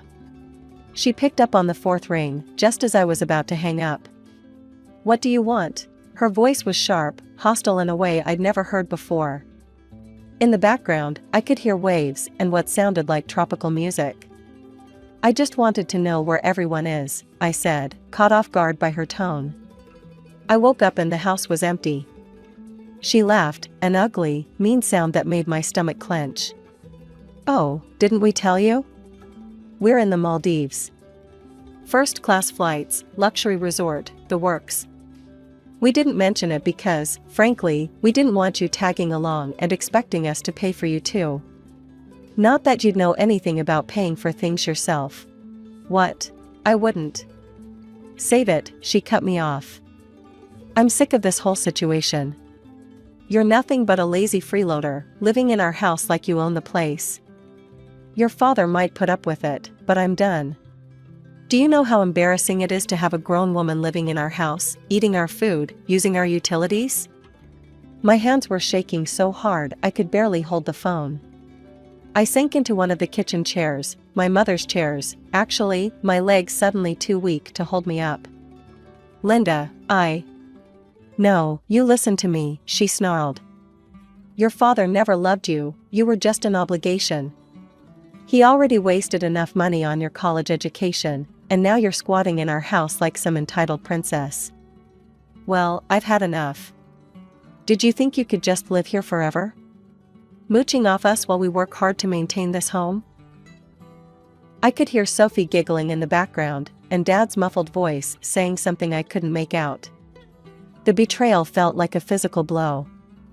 When we get back, she continued, her voice dripping with venom, I want you gone. Do you understand me? Pack your things and get out of our house. If you're still there when we return, I'll throw you out myself. And trust me, I won't be gentle about it. I don't care where you go, live on the street for all I care.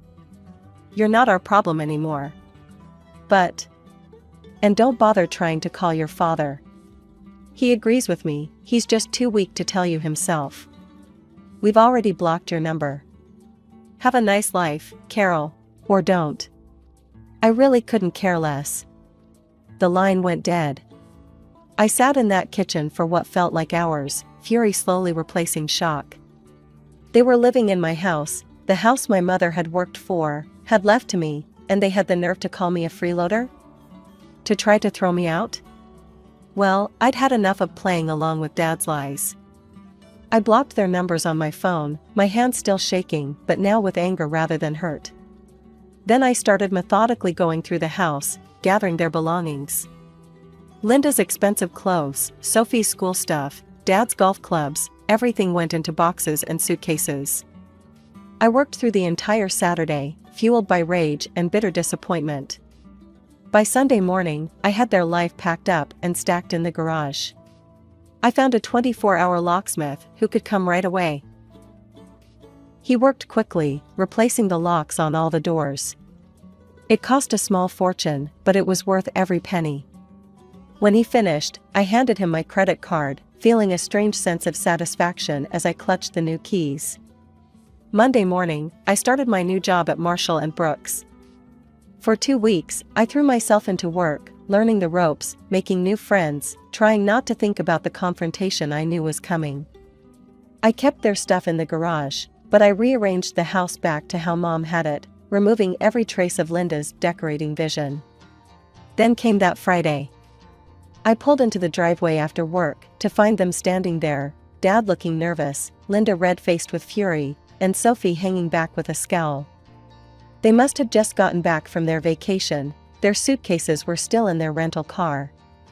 Linda started screaming before I even got out of my car. How dare you change our locks? How dare you lock us out of our own house? I walked calmly past them to unlock the door. Linda followed, still yelling. We're calling the police. This is breaking and entering. This is our house. I turned to face them, something inside me finally snapping. No, Linda, it's not your house. It never was. This house belongs to me. My mother bought it before she even met Dad. She left it to me in her will. The only reason you've been living here is because I allowed it, temporarily.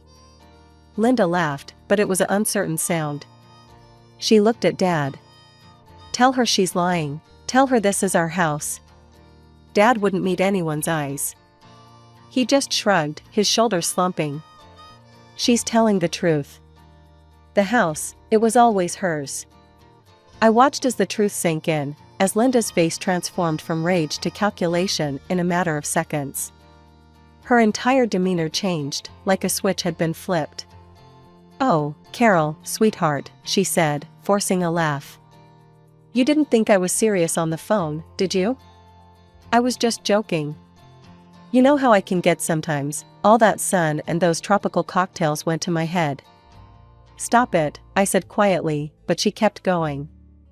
We're family, remember all those nice times we had? The book club meetings, the holiday dinners? We can have that again. She took a step toward me, arms outstretched like she was going to hug me. Dad jumped in then, his voice thick with emotion.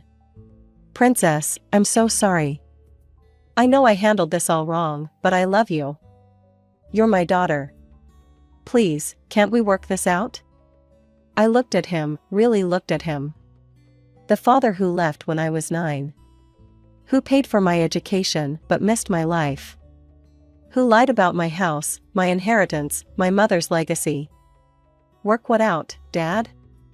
The fact that you lied to your wife about owning my house? Or the fact that you stood by while she planned to throw me out of it? Linda turned back to me with that fake smile. Carol, let's be reasonable. We can all live here together. We'll pay rent. No, I said firmly. We can't. Your things are in the garage. Take them and leave. That's when Linda's mask cracked again. You ungrateful little bitch. After everything we've done for you, you'd throw your own family out on the street? I felt oddly calm as I replied, you just spent what, $10,000 on a luxury vacation you deliberately hid from me? Pretty sure you can afford an apartment. Carol, please, Dad tried again, reaching for my arm. I know I messed up, but... No, I cut him off. You didn't mess up, you lied. 4 years. You let your wife believe she owned my mother's house. You watched her try to redecorate it, rearrange it, erase every trace of Mom. And when she planned to throw me out, you said nothing. I was going to tell her the truth, he protested. When? After I was gone? After she'd finished making my house her home? I shook my head. I'm done. Get your things and get out.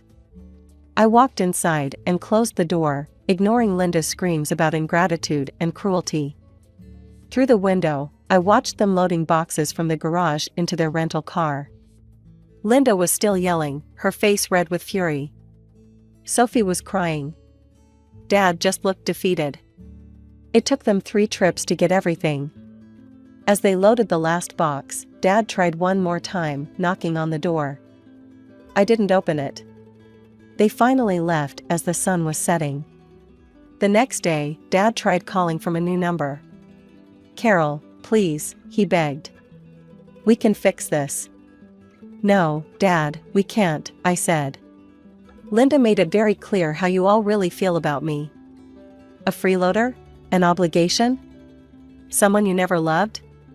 Maybe those were her words, but your silence said enough. That was 2 months ago.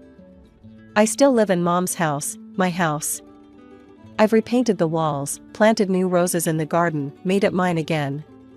Sometimes I think about them, wonder where they ended up.